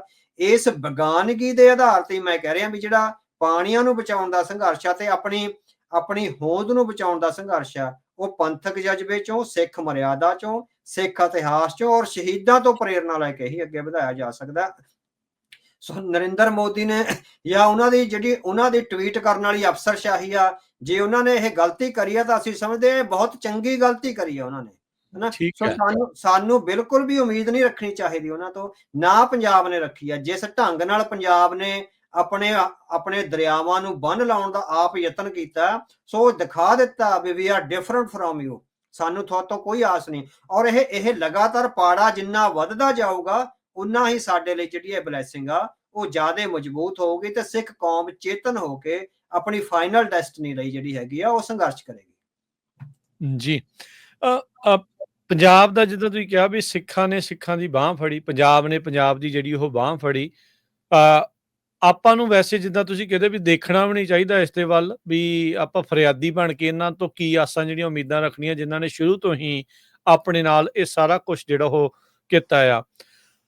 ਪੰਜਾਬ ਦੇ ਸਿੱਖਾਂ ਵੱਲੋਂ ਇਸ ਵਿਪਤਾ ਨੂੰ ਆਪ ਹੀ ਜਿਹੜੇ ਟੱਕਰਨ ਦੇ ਜਿਹੜੇ ਯਤਨ ਆ, ਉਸ ਦਾ ਸਿਧਾਂਤਕ ਪੱਖ ਕੀ ਬਣਦਾ ਹੈ? ਹਾਂਜੀ, ਤੁਸੀਂ ਦੇਖੋ ਵੀ ਉਹਨਾਂ ਨੇ ਦਿਖਾਤਾ ਵੀ ਅਸੀਂ ਜਿਹੜੇ ਅਟਕ ਦਰਿਆ ਜਿਨ੍ਹਾਂ ਨੇ ਰੋਕਿਆ ਸੀ, ਅਸੀਂ ਉਹਨਾਂ ਦੇ ਵਾਰਿਸ ਹਾਂ। ਸਿੱਖਾਂ ਨੇ ਅੱਜ ਦਿਖਾਤਾ ਵੀ ਵਾਕਈ ਸਾਡੇ ਪੂਰਵਜਾਂ ਨੇ ਅਟਕ ਦਰਿਆ ਨੂੰ ਰੋਕਿਆ, ਵਾਕਈ ਸਾਡੇ ਪੂਰਵਜਾਂ ਨੇ ਅਹਿਮਦ ਸ਼ਾਹ ਅਬਦਾਲੀ ਦਾ ਰਾਹ ਰੋਕਿਆ, ਉਹਦੇ ਖਜ਼ਾਨੇ ਨੂੰ ਲੁੱਟ ਕੇ ਆਮ ਗਰੀਬ ਲੋਕਾਂ ਵਿੱਚ ਵੰਡਿਆ। ਸੋ ਅੱਜ ਦਿਖਾਤਾ ਵੀ ਸੈਂਕੜੇ ਸਾਲਾਂ ਤੋਂ ਬਾਅਦ, 500 ਸਾਲਾਂ ਤੋਂ ਬਾਅਦ ਵੀ ਸਾਡੇ ਵਿੱਚ ਉਹਨਾਂ ਮਹਾਨ ਸ਼ਹੀਦਾਂ ਔਰ ਸੂਰਮਿਆਂ ਦਾ ਜਿਹੜਾ ਹੈਗਾ ਉਹ ਖੂਨ ਆ ਜਿਹੜਾ ਉਹ ਵਾਲੇ ਮਾਰ ਰਿਹਾ ਹੈਗਾ। ਅਸੀਂ ਅੱਜ ਵੀ ਦਰਿਆਵਾਂ ਨੂੰ ਬੰਨ ਮਾਰਨ ਦੀ ਸਮਰੱਥਾ ਆਪਣੇ ਤੌਰ ਤੇ ਰੱਖਦੇ ਹਾਂ। ਸਾਨੂੰ ਕਿਸੇ ਸਰਕਾਰ ਤੋਂ ਕੋਈ ਲੋੜ ਨਹੀਂ, ਅਸੀਂ ਆਪ ਸਰਕਾਰੇ ਖਾਲਸਾ, ਹਨਾ। ਅਸੀਂ ਆਪ ਦਾਤੇ ਆ, ਸੋ ਅਸੀਂ ਮੰਗਤੇ ਨਹੀਂ ਹੈਗੇ। ਅਸੀਂ ਪੂਰੀ ਦੁਨੀਆ ਨੂੰ ਦਾਤਾਂ ਦਿੱਤੀਆਂ ਸਾਡੇ ਗੁਰੂ ਪਾਤਸ਼ਾਹ ਨੇ। ਸੋ ਅਸੀਂ ਆਪ, ਸਾਨੂੰ ਕਿਸੇ ਵੀ ਚੀਜ਼ ਦੀ ਲੋੜ ਨਹੀਂ, ਕੋਈ ਮੰਗਣ ਦੀ ਲੋੜ ਨਹੀਂ ਹੈਗੀ ਨਾ। ਸੋ ਗੁਰੂ ਮਹਾਰਾਜ ਨੇ ਏਡਾ ਹੀ ਖਜ਼ਾਨਾ ਬਖਸ਼ਿਸ਼ ਦਾ ਜਿਹੜਾ ਬਖਸ਼ਿਆ, ਇਹਦੇ ਜਿਹੜੇ ਸਿਧਾਂਤਕ ਪਹਿਲੂ ਆ ਮੈਂ ਤੁਹਾਨੂੰ ਇੱਕ ਟਾਈਟਲ ਭੇਜੂੰਗਾ ਕਿਤਾਬ ਦਾ। ਜੀ। ਯੇਲ ਯੂਨੀਵਰਸਿਟੀ ਦੇ ਪ੍ਰੋਫੈਸਰ ਹੈਗੇ ਆ ਜੇਮਸ ਸੀ ਸਕਾਟ। ਉਹਨਾਂ ਦੀ ਕਿਤਾਬ ਆ ਦੀ ਆਰਟ ਆਫ ਨਾਟ ਬੀਇੰਗ ਗਵਰਨਡ, ਹਨਾ। ਉਹਨਾਂ ਦੀਆਂ ਦੋ ਕਿਤਾਬਾਂ, domination and the art of resistance. ਦੂਜੀ ਕਿਤਾਬ ਹੈਗੀ ਆ ਦੀ ਆਰਟ ਆਫ ਨਾਟ ਬੀਇੰਗ ਗਵਰਨਡ। ਇਹ ਉਹਨਾਂ ਕੌਮਾਂ ਬਾਰੇ ਆ ਜਿਹੜੀਆਂ ਭਾਵੇਂ ਸਿਆਸੀ ਤੌਰ ਤੇ ਗੁਲਾਮ ਆ, ਪਰ ਉਹਨਾਂ ਨੇ ਮਾਨਸਿਕ ਤੌਰ ਤੇ ਗੁਲਾਮੀ ਦਾ ਜੂੜਾ ਆਪਣੇ ਗਲ ਵਿੱਚ ਨਹੀਂ ਪੈਣ ਦਿੱਤਾ। ਅੱਜ ਸਿੱਖ ਕੌਮ ਨੇ ਜਿਹੜਾ ਇਹ ਦਰਿਆਵਾਂ ਨੂੰ ਜਿਹੜੇ ਬੰਨ ਮਾਰੇ ਆ, ਇਹ ਦਰਸਾ ਦਿੱਤਾ ਵੀ ਅਸੀਂ ਬੇਸ਼ੱਕ ਸਿਆਸੀ ਤੌਰ ਤੇ ਗੁਲਾਮ ਹੋਈਏ, ਪਰ ਅਸੀਂ ਗੁਲਾਮੀ ਦਾ ਜੂੜਾ ਮਾਨਸਿਕ ਤੌਰ ਤੇ ਆਪਣੇ ਗਲ ਵਿੱਚ ਨਹੀਂ ਪਵਾਇਆ। ਅਸੀਂ ਅੱਜ ਵੀ ਬਾਂਹ ਖੜੀ ਕਰਕੇ ਆਪਣੀ ਮਾਂ ਧਰਤੀ ਔਰ ਆਪਣੇ ਹੋਮਲੈਂਡ ਨੂੰ ਬਚਾਉਣ ਦੀ ਹਿੰਮਤ ਰੱਖਦੇ ਹਾਂ, ਬਿਨਾਂ ਕਿਸੇ ਸਰਕਾਰ ਦੀ ਮਦਦ ਦੇ। So it is the art of not being ਗਵਰਨਡ। ਸਾਨੂੰ ਕੋਈ ਜਿਹੜਾ ਸਿਸਟਮ ਆ, ਜਿਹੜਾ ਬਗਾਨਾ ਸਿਸਟਮ ਆ, ਉਹ ਸਾਨੂੰ ਗਵਰਨ ਨਹੀਂ ਕਰ ਸਕਦਾ। We can govern our self better than anyone else. ਇਹ ਸਿੱਖ ਕੌਮ ਨੇ ਜਿਹੜਾ ਸਿਖਾਇਆ ਵੀ ਸਾਡੇ ਕੋਲ ਸਾਰੇ ਇਕਵਿਪਮੈਂਟ ਆ। ਜਦੋਂ 2023 ਵਿੱਚ ਹੜ੍ਹ ਆਇਆ ਨਾ ਘੱਗਰ ਵਾਲੇ ਦਰਿਆ ਚੋਂ ਜੀ, ਉਦੋਂ ਵੀ ਇਸ ਤਰ੍ਹਾਂ ਹੀ ਸਾਡੇ ਟਰੈਕਟਰ ਆ ਜਿਹੜੇ ਘੂਕਦੇ ਫਿਰਦੇ ਸੀਗੇ ਸੜਕਾਂ ਤੇ ਪਾਣੀ ਵਿੱਚ, ਨਾ ਜਿੱਦਾਂ 6-6 7-7 ਫੁੱਟ ਪਾਣੀ। ਇੱਕ ਹਿੰਦੂ ਲੇਡੀ ਨੇ ਟਵੀਟ ਕਰਿਆ ਸੀ, ਕਹਿੰਦੀ ਸਿੱਖਾਂ ਦੇ ਟਰੈਕਟਰ ਪਾਣੀਆਂ ਵਿੱਚ ਐਂ ਘੂਕਦੇ ਫਿਰਦੇ ਆ ਜਿੱਦਾਂ ਜੰਗ ਲੱਗੀ ਹੋਈ ਤੇ ਫੌਜਾਂ ਦੇ ਟੈਂਕ ਘੂਕਦੇ ਫਿਰਦੇ ਹੁੰਦੇ ਆ, ਹਨਾ। ਵੀ ਅੱਜ ਟਰੈਕਟਰ ਆ ਜਿਹੜੇ ਸਾਡੇ ਲਈ ਟੈਂਕ ਬਣ ਕੇ ਆਏ ਆ। ਤੁਸੀਂ ਦੇਖੋ ਜਿਸ ਤਰ੍ਹਾਂ ਸਾਡੇ ਟਰੈਕਟਰਾਂ ਨੇ ਔਰ ਸਾਡੇ ਉਹਨਾਂ ਚਲਾਉਣ ਵਾਲੇ ਨੌਜਵਾਨਾਂ ਨੇ ਜਿਸ ਜੋਸ਼ ਔਰ ਜਿਸ ਜਜ਼ਬੇ ਨਾਲ ਬੰਨ ਮਾਰੇ ਹੈਗੇ ਆ, ਉਹ ਵਾਕਈ ਇੱਕ ਜੰਗ ਵਰਗੀ ਸਥਿਤੀ ਆ। ਉਸ ਜੰਗ ਵਿੱਚ ਜਿਹੜੇ ਟਰੈਕਟਰ ਆ ਸਾਡੇ ਟੈਂਕਾਂ ਦਾ ਕੰਮ ਕਰ ਰਹੇ ਹੈਗੇ ਆ, ਵੀ ਪਾਣੀਆਂ ਵਿੱਚੋਂ ਛੂਕਦੇ ਜਾ ਰਹੇ ਹੈਗੇ ਆ, ਮਿੱਟੀ ਲੈ ਕੇ, ਰਸਦਾਂ ਲੈ ਕੇ, ਆ ਸਾਰਾ ਕੁਝ ਜੋ ਵੀ ਲੋੜਵੰਦ ਚੀਜ਼ਾਂ ਨੇ। ਸੋ ਸਾਨੂੰ ਉਸ ਸਥਿਤੀ ਵਿੱਚ ਇੱਕ ਬਸਤੀਵਾਦੀ ਸਿਚੁਏਸ਼ਨ ਵਿੱਚ ਜਿਹੜਾ ਰਹਿਣ ਦਾ ਹੈਗਾ, ਉਹਨੂੰ ਜਿਹੜਾ ਰੈਜ਼ੀਲੀਅੰਸ ਹੈਗਾ, ਜਿਹੜਾ ਰੈਜ਼ੀਲੀਐਂਟ ਇੱਕ ਮਾਈਂਡ ਹੈਗਾ। ਸੋ ਉਹ ਰੈਜ਼ੀਲੀਅੰਸ ਵੀ ਉਹ ਜਦੋਂ ਐਡੀ ਵੱਡੀ ਵਿਫਤਾ ਪਈ ਹੋਵੇ, ਇਹਨੂੰ ਇਹ ਚੜ੍ਹਦੀ ਕਲਾ ਕਹਿੰਦੇ ਆ। ਸੋ ਚੜ੍ਹਦੀ ਕਲਾ ਦਾ ਅਸਲ ਮੀਨਿੰਗ ਇਹ ਹੈ ਵੀ resilience in the event of ਜਿਹੜੀ ਇੰਨੀ ਡਿਪਰੈਸ ਸਿਚੁਏਸ਼ਨ ਹੋਵੇ, ਇੰਨੀ ਵੱਡੀ ਚੁਣੌਤੀ, ਇੰਨੇ ਵੱਡੇ ਚੈਲੰਜ ਵਿੱਚ ਰੈਜ਼ੀਲੀਐਂਟ ਹੋ ਜਾਣਾ, ਇਹੋ ਹੀ ਚੜ੍ਹਦੀ ਕਲਾ ਦਾ ਪ੍ਰਤੀਕ ਆ। ਇਹ ਚੜ੍ਹਦੀ ਕਲਾ ਦਾ ਪ੍ਰਤੀਕ, ਇਹ ਜੋ ਦ੍ਰਿਸ਼ ਦੇਖਿਆ, ਇੱਕ ਪਾਸੇ ਪ੍ਰਸ਼ਾਸਨ, ਇੱਕ ਪਾਸੇ ਜਿਹੜੀ ਸੈਂਟਰ ਆ ਉਹ ਪੰਜਾਬ ਨੂੰ ਡੁਬਾ ਰਹੀ ਆ। ਅਰਦਾਸ ਕਰਦੇ, ਪਾਠ ਕਰਦੇ, ਜਦੋਂ ਬੰਨ ਮਾਰਦੇ ਆ, ਉਹ ਜਿਹੜੀਆਂ ਭਾਵਨਾਤਮਕ ਆਪਾਂ ਵੀਡੀਓ ਦੇਖਦੇ ਆ, ਜਿਹੜੇ ਮਦਦ ਕਰਨ ਆਏ ਲੋਕ ਆ ਉਹਨਾਂ ਨੂੰ ਪ੍ਰਸ਼ਾਦਾ ਛਕਾਉਂਦੇ ਆ। ਜਦੋਂ ਇਹ ਸਿੱਖ ਛਕਾਉਂਦੇ ਆ ਪ੍ਰਸ਼ਾਦਾ, ਜਦੋਂ ਇਹ ਤਸਵੀਰਾਂ, ਇਹ ਵੀਡੀਓ ਦੇਖਦੇ ਆ ਤੇ ਦਿੱਲੀ ਤਾਂ ਫੇਰ ਡਰਦੀ ਹੋਣੀ। ਹਾਂਜੀ, ਫਿਰ ਉਹਨਾਂ ਨੂੰ ਉਹਨਾਂ ਦੇ ਜਿਹੜੇ ਐਜੂਕੇਸ਼ਨਿਸਟ ਆ, ਜਿਹੜੇ ਅਥੋਰੈਟੀਸ਼ੀਅਨਸ ਆ ਜਾਂ ਜਿਹੜੇ ਹਿਸਟੋਰੀਅਨਸ ਆ, ਉਹਨਾਂ ਲਈ ਉਹ ਇਹ ਕਹਿ ਕੇ ਨਗੇਟ ਕਰ ਦੇਣ ਵੀ ਸਾਡਾ ਦੁਸ਼ਮਣ ਆ, ਵੀ ਚਲੋ ਸਾਨੂੰ ਇਹਦੇ ਬਾਰੇ ਸੋਚਣ ਦੀ ਲੋੜ ਨਹੀਂ। ਪਰ ਜੇ ਕੋਈ ਸੀਰੀਅਸ ਹੋਊਗਾ, ਈਵਨ ਹੁਣ ਤਾਂ ਬਹੁਤ ਸਾਰੇ ਜਿਹੜੇ ਚੇਤਨ ਹਿੰਦੂ ਨੇ, ਇੱਕ ਹਰਿਆਣੇ ਦੀ ਬੱਚੀ ਆ, ਉਹ ਲਗਾਤਾਰ ਉਹਦੀਆਂ ਵੀਡੀਓਜ਼ ਆ ਰਹੀਆਂ, 5-6 ਵੀਡੀਓਜ਼ ਆ ਗਈਆਂ। ਬਹੁਤ ਸਾਰੇ ਫਿਲਮੀ ਐਕਟਰ ਆ ਜਿਹੜੇ ਹਿੰਦੀ ਫਿਲਮ ਡਿਪਾਰਟਮੈਂਟ ਨਾਲ ਸੰਬੰਧ ਰੱਖਦੇ ਆ, ਉਹਨਾਂ ਦੀਆਂ ਆ ਗਿਆ ਵੀ ਪੰਜਾਬ ਇਕੱਲਾ ਹੀ ਖੜਾ, ਆਓ ਪੰਜਾਬ ਦੀ ਬਾਂਹ ਫੜੀਏ। ਉਹਨਾਂ ਨੂੰ ਮਹਿਸੂਸ ਤਾਂ ਹੋਣ ਲੱਗ ਗਿਆ ਵੀ ਪੰਜਾਬ ਇਕੱਲਾ ਹੋ ਗਿਆ, ਹਨਾ। ਉਹ ਜਿਹੜੀ ਇਹ ਭਾਵਨਾ ਹੈਗੀ, ਔਰ ਉਹਨਾਂ ਇਹ ਵੀ ਉਹ ਕਰ ਰਹੇ ਹੈਗਾ ਵੀ ਪੰਜਾਬ ਇਕੱਲਾ ਹੀ ਆਪਣੇ ਆਪ ਨੂੰ ਜਿਹੜਾ ਹੈਗਾ ਵੀ ਮੈਨੇਜ ਕਰਨ ਦੀ ਸਮਰੱਥਾ, ਇਹ ਉਹਨਾਂ ਨੂੰ ਪਤਾ ਲੱਗ ਗਿਆ ਹੋਇਆ, ਸੈਲਫ ਸਫੀਸ਼ੀਐਂਟ ਆ। ਹਾਂ, ਵੀ ਸੈਲਫ ਸਫੀਸ਼ੀਐਂਟ ਆ। ਸੋ ਇਹ ਸਵੈ ਸਮਰੱਥ ਕੌਮ ਦੀ ਜਿਹੜੀ ਨਿਸ਼ਾਨੀ ਆ। ਬਹੁਤ ਸਾਰੇ ਜਿਹੜੇ ਚੇਤਨ ਲੋਕ ਆ, ਉਹਨਾਂ ਦੇ ਮਨਾਂ ਵਿੱਚ ਇਹ ਭਾਵਨਾ ਜਿਹੜੀ ਆਉਣ ਲੱਗੀ ਹੈਗੀ ਆ। ਸੋ ਇਹ ਭਾਵਨਾ ਸਿੱਖਾਂ ਲਈ ਪੋਜ਼ਿਟਿਵ ਹੁੰਦੀ ਆ ਜਾਂ ਇੰਡੀਅਨ ਸਟੇਟ ਆ ਉਹਨੂੰ ਨੈਗੇਟਿਵ ਕਰ ਦਿੰਦੀ ਆ, ਉਹ ਭਵਿੱਖ ਵਿੱਚ ਦੇਖਣਾ ਹੋਵੇਗਾ। ਪਰ ਇਹ ਜਿਹੜੇ ਗੂੰਜਦੇ ਜਕਾਰੇ ਹੈਗੇ ਆ, ਉਹਨਾਂ ਨੇ ਇੱਕ ਸੰਦੇਸ਼ ਜ਼ਰੂਰ ਦਿੱਤਾ ਵੀ ਖਾਲਸਾ ਪੰਥ ਆਜ਼ਾਦ ਸੀ, ਆਜ਼ਾਦ ਹੈ ਔਰ ਆਜ਼ਾਦ ਰਹੇਗਾ। ਅਕਾਲ ਪੁਰਖ ਕੀ ਜਿਹੜੀ ਆ ਮੌਜ ਆ, ਉਸ ਦੇ ਵਿੱਚ ਹੀ ਜਿਹੜਾ ਇਹ ਚੱਲਦਾ ਆ ਤੇ ਉਹ ਆਪਾਂ ਨੂੰ ਨਜ਼ਰ ਆਉਂਦਾ ਆ। ਤਾਂ ਹੀ ਆਈ ਥਿੰਕ ਅਵਤਾਰ ਸਿੰਘ ਜੀ, ਇਹ ਆਖਿਆ ਜਾਂਦਾ ਨਾ ਵੀ ਜਿਹੜੇ ਗੁਰੂਆਂ ਪੀਰਾਂ ਦੀ ਧਰਤੀ ਆ, ਜਿਹੜਾ ਇੱਥੇ ਦਾ ਪਾਣੀ ਆ, ਜਿਹੜੇ ਇੱਥੇ ਦੀ ਧਰਤੀ ਆ, ਜਿਹੜੇ ਇੱਥੇ ਦੀ ਹਵਾ ਆ, ਉਹਦੇ ਵਿੱਚ ਵਾਕਿਆ ਹੀ ਕੋਈ ਜਾਦੂ ਆ, ਜਿਹੜਾ ਇਹਨਾਂ ਦੇ ਰਗ ਦੇ ਵਿੱਚ ਇਹ ਚੀਜ਼, ਇਹ ਸਿਧਾਂਤ ਜਿਹੜੇ ਆ ਉਹ ਪਰੋਏ ਪਏ ਨੇ। ਤੇ ਆਪਾਂ ਇਹੀ ਅਰਦਾਸ ਕਰਦੇ ਵੀ ਇਸੇ ਤਰੀਕੇ ਦੇ ਨਾਲ, ਇਹ ਜਜ਼ਬਿਆਂ ਦੇ ਨਾਲ, ਇਹ ਚੜ੍ਹਦੀ ਕਲਾ ਦੇ ਪ੍ਰਤੀਕਾਂ ਦੇ ਵਿੱਚ ਆਪਾਂ ਇਦਾਂ ਹੀ ਅੱਗੇ ਜਿਹੜਾ ਉਹ ਵੱਧਦੇ ਰਹੀਏ। ਇੰਨੀਆਂ ਕੁ ਜ਼ਿਆਦਾ ਹੁਣ ਆਪਾਂ ਦੇਖ ਰਹੇ ਹਾਂ ਅਵਤਾਰ ਸਿੰਘ ਜੀ ਵੀ ਜਿਹੜੀਆਂ ਸਿੱਖ ਸੰਸਥਾਵਾਂ ਵੱਖ-ਵੱਖ, ਉਹਨਾਂ ਦੀ ਸਰਗਰਮੀ ਵਧੀ ਆ। ਕੀ ਇਹ ਪੰਥਕ ਏਕੇ ਦਾ ਸੰਦੇਸ਼ ਦਿੰਦੀ ਹੈ? ਹਾਂਜੀ, ਹਾਂਜੀ, ਬਿਲਕੁਲ। ਸੋ ਗੁਰੂ ਧਾਮ ਨੇ, ਸਿੱਖ ਸੰਸਥਾਵਾਂ ਨੇ, ਈਵਨ ਕੁਛ ਗੈਰ ਸਿੱਖ ਸੰਸਥਾਵਾਂ ਵੀ ਨੇ, ਈਵਨ ਹਰਿਆਣੇ ਤੋਂ ਬਹੁਤ ਸਾਰੀ ਜਿਹੜੀ ਸਹਾਇਤਾ ਉਹ ਆ ਰਹੀ ਹੈਗੀ। ਸੋ ਇਟ ਮੀਨਸ ਜਿਹੜੀ ਕਿਸਾਨ ਮੋਰਚੇ ਦੌਰਾਨ ਇੱਕ ਏਕਤਾ ਬਣੀ ਸੀ, ਉਹਦਾ ਜਿਹੜਾ ਗੂੰਜਵਾਂ ਸੰਦੇਸ਼ ਆ ਹਰਿਆਣੇ ਦੇ ਪਿੰਡਾਂ ਤੱਕ ਗਿਆ। ਬਹੁਤ ਸਾਰੀ ਜਿਹੜੀ ਸਹਾਇਤਾ ਉਹ ਹਰਿਆਣੇ ਤੋਂ ਆਈ ਹੈਗੀ ਆ। ਈਵਨ ਨਾਰਾਇਣਗੜ੍ਹ ਤੋਂ ਇੱਕ ਮਸਜਿਦ ਵਿੱਚੋਂ ਜਿਹੜੀਆਂ ਹੈਗੀਆਂ 10-15 ਜਿਹੜੀਆਂ ਜੀਪਾਂ ਔਰ 2-3 ਗੱਡੀਆਂ ਉਹ ਆਈਆਂ ਹੈਗੀਆਂ। ਸੋ ਇਟ ਮੀਨਸ ਆ ਜਿਹੜਾ ਗੁਰੂ ਸਾਹਿਬ ਦਾ ਸੰਦੇਸ਼ ਆ ਜਿਹੜਾ ਉਹ ਕਿਤੇ ਨਾ ਕਿਤੇ ਜਿਹੜੀਆਂ ਗੈਰ ਸਿੱਖ ਕਮਿਊਨਿਟੀਜ਼ ਆ ਉਹਨਾਂ ਨੂੰ ਵੀ ਸਮਝ ਆਉਣ ਲੱਗਿਆ ਹੈਗਾ। ਔਰ ਇਹ ਵੀ ਸਮਝ ਆਉਣ ਲੱਗਿਆ ਵੀ ਜੇ ਖਾਲਸੇ ਦਾ ਰਾਜ ਹੋਵੇ ਤਾਂ ਕਿੰਨੀ ਸਵੈ ਸਮਰੱਥ ਕੌਮ ਹੈ ਜਿਹੜੀ ਉਹ ਸਿਰਜ ਸਕਦਾ ਹੈਗਾ ਖਾਲਸਾ। ਸ਼ਾਇਦ ਇਹ ਗੁਰੂ ਦੇ ਸੰਦੇਸ਼ ਦਾ ਚਮਤਕਾਰ ਹੀ ਹੈਗਾ ਵੀ ਹਰਿਆਣੇ ਤੋਂ ਜਾਂ ਈਵਨ ਰਾਜਸਥਾਨ ਤੋਂ ਵੀ ਜਿਹੜਾ ਹੈਗਾ ਕਾਫੀ ਹੈ। ਰਾਜਸਥਾਨ ਤੋਂ ਬੇਸ਼ੱਕ ਬਹੁਤੀ ਸਿੱਖ ਸੰਗਤ ਆਈ ਹੈਗੀ ਆ, ਪਰ ਹਰਿਆਣੇ ਤੋਂ ਤਾਂ ਜਿਹੜਾ ਜਾਟ ਭਾਈਚਾਰਾ ਉਹ ਕਾਫੀ ਵੱਡੀ ਗਿਣਤੀ ਵਿੱਚ ਪਿੰਡਾਂ ਵਿੱਚ ਆ ਜਿਹੜੀ ਉਗਰਾਹੀ ਹੋ ਰਹੀ ਆ, ਉਹ ਆ ਵੀ ਰਹੇ ਨੇ, ਪੰਜਾਬ ਨਾਲ ਖੜਨ ਦਾ ਦਮ ਵੀ ਭਰਦੇ ਆ। ਸੋ ਇਹ ਸਵਾਗਤਯੋਗ ਹੈਗਾ ਕਿਉਂਕਿ ਹਰਿਆਣਾ ਤੇ ਪੰਜਾਬ ਆ ਜਿਹੜਾ ਇਹ ਕੋਈ ਦੋ ਐਂਟੀਟੀਜ਼ ਨਹੀਂ ਹੈਗੀਆਂ, ਹਨਾ। ਉਹ ਜੀ ਸਾਡੇ ਜਿਹੜੇ ਭੈਣ ਭਰਾ ਹੈਗੇ ਨੇ ਪੁਆਧੀ ਬੋਲਦੇ ਆ। ਪੁਆਧੀ ਆ ਜਿਹੜੀ ਪੰਜਾਬੀ ਦਾ ਹੀ ਇੱਕ ਜਿਹੜਾ ਹੈਗਾ ਦੂਜਾ ਇੱਕ ਚੌਥੀ ਜਿਹੜੀ ਹੈਗੀ ਲੈਂਗੁਏਜ, ਮਤਲਬ ਕਿ ਉਹਦਾ ਚੌਥਾ ਰੂਪ ਆ ਜਿਹੜਾ ਹੈਗਾ। ਰੋਪੜ, ਪਟਿਆਲਾ, ਸੰਗਰੂਰ, ਬਠਿੰਡਾ, ਮਲੇਰਕੋਟਲਾ, ਇਹ ਇੱਥੋਂ ਸਰਹੰਦ ਤੇ ਇਧਰੋਂ ਫਿਰ ਇਹ ਅੰਬਾਲੇ ਵਾਲੇ ਪਾਸੇ ਨੂੰ ਇਹ ਸਾਰੀ ਜਿਹੜੀ ਪੁਆਧੀ ਸੋ ਪੰਜਾਬੀ ਦੇ ਹੀ ਜਿਹੜੇ ਹੈਗੇ ਉਹ ਵੰਸ਼ਜ ਹੈਗੇ ਆ, ਸਾਡੇ ਹੀ ਵੰਸ਼ਜ ਹੈਗੇ ਆ। ਆਪਾਂ ਜਿਹੜੇ ਹੈਗੇ ਹੜੱਪਾ ਸੱਭਿਅਤਾ ਦੇ ਵੰਸ਼ਜ ਹੈਗੇ। ਸੋ ਇਹ ਸਾਰੇ ਜਿਹੜੇ ਹੈਗੇ ਆ ਇਹ ਹੜੱਪਾ ਸੱਭਿਅਤਾ ਦੇ ਵੰਸ਼ਜ ਹੈਗੇ ਆ। ਸੋ ਜਮਨਾ ਪਾਰ ਤੋਂ ਜਿਹੜੇ ਵਸਦੇ ਲੋਕ ਹੈਗੇ ਆ ਉਹਨਾਂ ਨਾਲ ਸਾਡਾ DNA ਆ ਜਿਹੜਾ ਵੱਖਰਾ ਹੈਗਾ। ਸੋ ਇਹ DNA ਆ ਜਿਹੜਾ ਕਿਤੇ ਨਾ ਕਿਤੇ ਉਹਨਾਂ ਨੂੰ ਉਹ ਕਰ ਰਿਹਾ। ਸਮੁੱਚੀਆਂ ਸਿੱਖ ਸੰਸਥਾਵਾਂ, ਗੈਰ ਸਿੱਖ ਸੰਸਥਾਵਾਂ ਜਿੰਨੀਆਂ ਵੀ ਆ ਰਹੀਆਂ ਨੇ, ਸੋ ਇਹ ਪੰਥਕ ਏਕਤਾ ਦਾ ਸਬੂਤ ਹੈ। ਗੁਰੂ ਗ੍ਰੰਥ ਸਾਹਿਬ ਦੀ ਜਿਹੜਾ ਸਾਰਿਆਂ ਨੂੰ ਮਾਨਸਿਕ ਜਾਤ ਸਭ ਇੱਕੇ ਪਹਿਚਾਨ ਦਾ ਸੰਦੇਸ਼ ਹੈ, ਉਸ ਸੰਦੇਸ਼ ਦੇ ਅਧੀਨ ਸਾਰੀਆਂ ਸੰਸਥਾਵਾਂ ਆ ਰਹੀਆਂ ਨੇ ਔਰ ਸਾਰੀਆਂ ਦਾ ਸਾਨੂੰ ਸਵਾਗਤ ਕਰਨਾ ਚਾਹੀਦਾ, ਚਾਹੇ ਸਿੱਖ ਸੰਸਥਾਵਾਂ ਨੇ ਚਾਹੇ ਗੈਰ ਸਿੱਖ ਸੰਸਥਾਵਾਂ ਨੇ। ਜੀ ਬਿਲਕੁਲ। ਅੱਛਾ ਅਵਤਾਰ ਸਿੰਘ ਜੀ, ਜਾਂਦੇ ਜਾਂਦੇ ਇਸ ਦਾ ਇੱਕ ਜੇ ਆਪਾਂ ਰਾਜਨੀਤਿਕ ਐਂਗਲ ਵੀ ਨਾਲ ਦੇ ਨਾਲ ਬਾਅਦ ਚ ਦੇਖਣਾ ਹੋਵੇ, ਜਿਹੜੀ ਇਹ ਭਾਵਨਾ ਤੋਂ ਆਪਾਂ ਜਿਹੜੀ ਸ਼ੁਰੂ ਕੀਤੀ ਵੀ ਕੇਸਿਕ ਦੇ ਨਾਲ ਧੱਕੇ ਨਾਲ ਲਿਆਂਦੇ ਗਏ ਜਿਹੜੇ ਹੜ੍ਹ, ਲੋਕਾਂ ਦੇ ਵਿੱਚ ਇਹ ਜਿਹੜੀ ਭਾਵਨਾ ਵੀ ਕੁਦਰਤੀ ਨਹੀਂ, ਇਹ ਸਾਜ਼ਿਸ਼ ਆ। ਲੋਕਾਂ ਦੇ ਵਿੱਚ ਇਹ ਭਾਵਨਾ ਵੀ ਹਾਂ ਇਹ ਦੂਜੇ ਦਰਜੇ ਦੇ ਨਾਗਰਿਕ ਦੇ ਤੌਰ ਦੇ ਉੱਤੇ ਇਹਨਾਂ ਨੇ ਰੱਖਣਾ, ਪੰਜਾਬ ਨੂੰ ਇਕੱਲਿਆਂ ਹੀ ਦੇਖਣਾ, ਉਹਨਾਂ ਦੀ ਫਿਕਰ ਨਹੀਂ। ਇਹ ਸਾਰੀਆਂ ਚੀਜ਼ਾਂ ਤੋਂ ਬਾਅਦ ਦੇ ਵਿੱਚ ਸਰਕਾਰਾਂ ਦੀ ਕਾਰਜਕਾਰੀ ਨੂੰ ਦੇਖਦੇ ਹੋਏ ਲੋਕਾਂ ਦੇ ਮਨ ਦੇ ਵਿੱਚ ਕੋਈ ਰਾਜਨੀਤਿਕ ਚੇਂਜ ਜਾਂ ਤਬਦੀਲੀ ਵੀ ਆਪਾਂ ਦੇਖ ਸਕਦੇ ਹਾਂ ਆਉਂਦੇ ਸਮੇਂ 'ਚ? ਹਾਂਜੀ, ਹਾਂਜੀ। ਸੋ ਜਿਹੜੀ ਇਹ ਭਾਵਨਾ ਪੈਦਾ ਹੋ ਰਹੀ ਹੈ ਕਿਉਂਕਿ ਇਹ ਸਪਸ਼ਟ ਹੋ ਰਹੀਆਂ ਨੇ ਬਹੁਤ ਸਾਰੀਆਂ ਗੱਲਾਂ।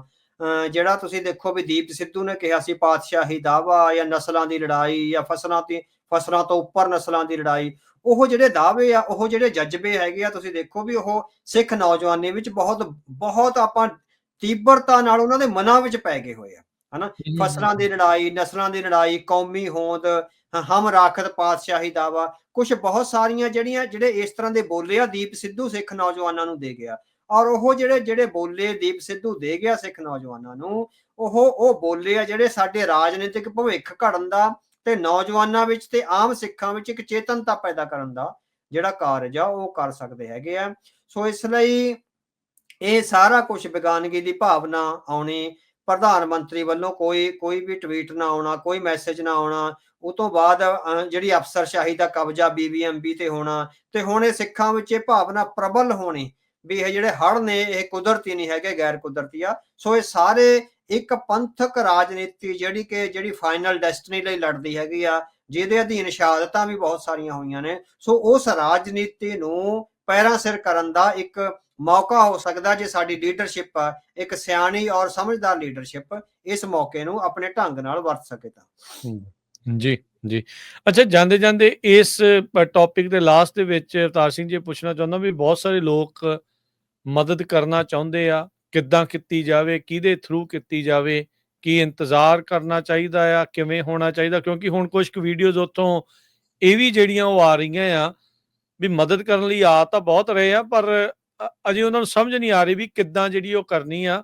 ਥੋੜੀ ਕ੍ਰਾਈਸਿਸ ਮੈਨੇਜਮੈਂਟ ਵਾਲੇ ਪਾਸੇ ਨੂੰ ਵੀ ਜਿਹੜਾ ਧਿਆਨ ਹੋਰ ਨਾਲ ਦੇ ਨਾਲ ਜਿਹੜਾ ਉਹ ਦੇਖਣ ਦੀ ਜਿਹੜੀ ਜ਼ਰੂਰਤ ਆ। ਜਿਹੜੇ ਮਦਦ ਕਰਨਾ ਚਾਹੁੰਦੇ ਉਹਨਾਂ ਦੇ ਲਈ ਕੀ ਸੰਦੇਸ਼ ਆ? ਹੁਣੇ ਕਰਨ, ਠਹਿਰ ਕੇ ਕਰਨ, ਕਦੋਂ ਤੱਕ ਜਿਹੜੀ ਉਹ ਹੋਣੀ ਚਾਹੀਦੀ ਤੇ ਕਿੱਦਾਂ ਹੋਵੇ? ਹਾਂਜੀ, ਹਾਂਜੀ। ਸੋ ਪੰਜਾਬੀ ਰੇਡੀਓ USA ਰਾਹੀਂ ਅਸੀਂ ਇਹ ਸੰਦੇਸ਼ ਦੇਵਾਂਗੇ ਵੀ ਕਿਉਂਕਿ ਹਾਲੇ ਸਾਨੂੰ ਲੱਗਦਾ ਵੀ ਉੱਥੇ ਜਿਹੜੀ ਫੌਰੀ ਮਦਦ ਦੀ ਲੋੜ ਸੀ ਉਹ ਬਹੁਤ ਜ਼ਿਆਦਾ ਹੋ ਰਹੀ ਆ, ਹਨਾ। ਸੋ ਮੈਨੂੰ ਲੱਗਦਾ ਵੀ ਕਿਸੇ ਪਾਸੇ ਕਮੀ ਨਹੀਂ, ਚਾਰਾ ਵੀ ਜਾ ਰਿਹਾ, ਡੀਜ਼ਲ ਜਾਂ ਜਿੰਨਾ ਕੁ ਵੀ ਸਾਡਾ ਇਹ ਡਰ ਆ ਵੀ ਐਕਸੈਸ ਨਾ ਹੋ ਜਾਵੇ, ਉਹ ਸਿੱਟਣਾ ਨਾ ਪਵੇ ਕਿਤੇ, ਹਨਾ। ਦੁੱਧ ਵਗੈਰਾ ਜਾਂ ਹੋਰ ਜਿਹੜਾ ਹੈਗਾ ਕੋਈ ਇੰਨਾ ਜ਼ਿਆਦਾ ਐਕਸੈਸ ਨਾ ਹੋ ਜਾਵੇ। ਇੱਕ ਤਾਂ ਮਤਲਬ ਕਿ ਉਹਦੇ ਚੋਂ ਇਹ ਕ੍ਰਾਈਸਿਸ ਹੈਗਾ ਵੀ ਕੋਈ ਸੈਂਟਰਲ ਮੈਨੇਜਮੈਂਟ ਪੁਆਇੰਟ ਹਾਲੇ ਹੈ ਨਹੀਂ। ਪਿੰਡਾਂ ਦੇ ਲੋਕ ਆਪਣੇ ਤੌਰ ਤੇ ਆ ਕਰ ਰਹੇ ਹੈਗੇ ਆ। ਸੋ ਉਹ ਹਾਲੇ ਪਾਣੀ ਦਾ ਹਾਲਾਤ ਕਿਸ ਤਰ੍ਹਾਂ ਰਹਿੰਦੇ, ਕਿਉਂਕਿ ਡੰਗਰਾਂ ਲਈ ਚਾਰਾ ਔਰ ਜਿਹੜਾ ਹੈਗਾ ਰਾਸ਼ਨ ਦਾ ਇਹ ਲਗਾਤਾਰ ਰਹਿਣਾ ਹੈਗਾ। ਭੁੱਖ ਤਾਂ ਲੱਗਣੀ ਆ ਸਾਰਿਆਂ ਨੂੰ, ਹਨਾ। ਬਿਲਕੁਲ।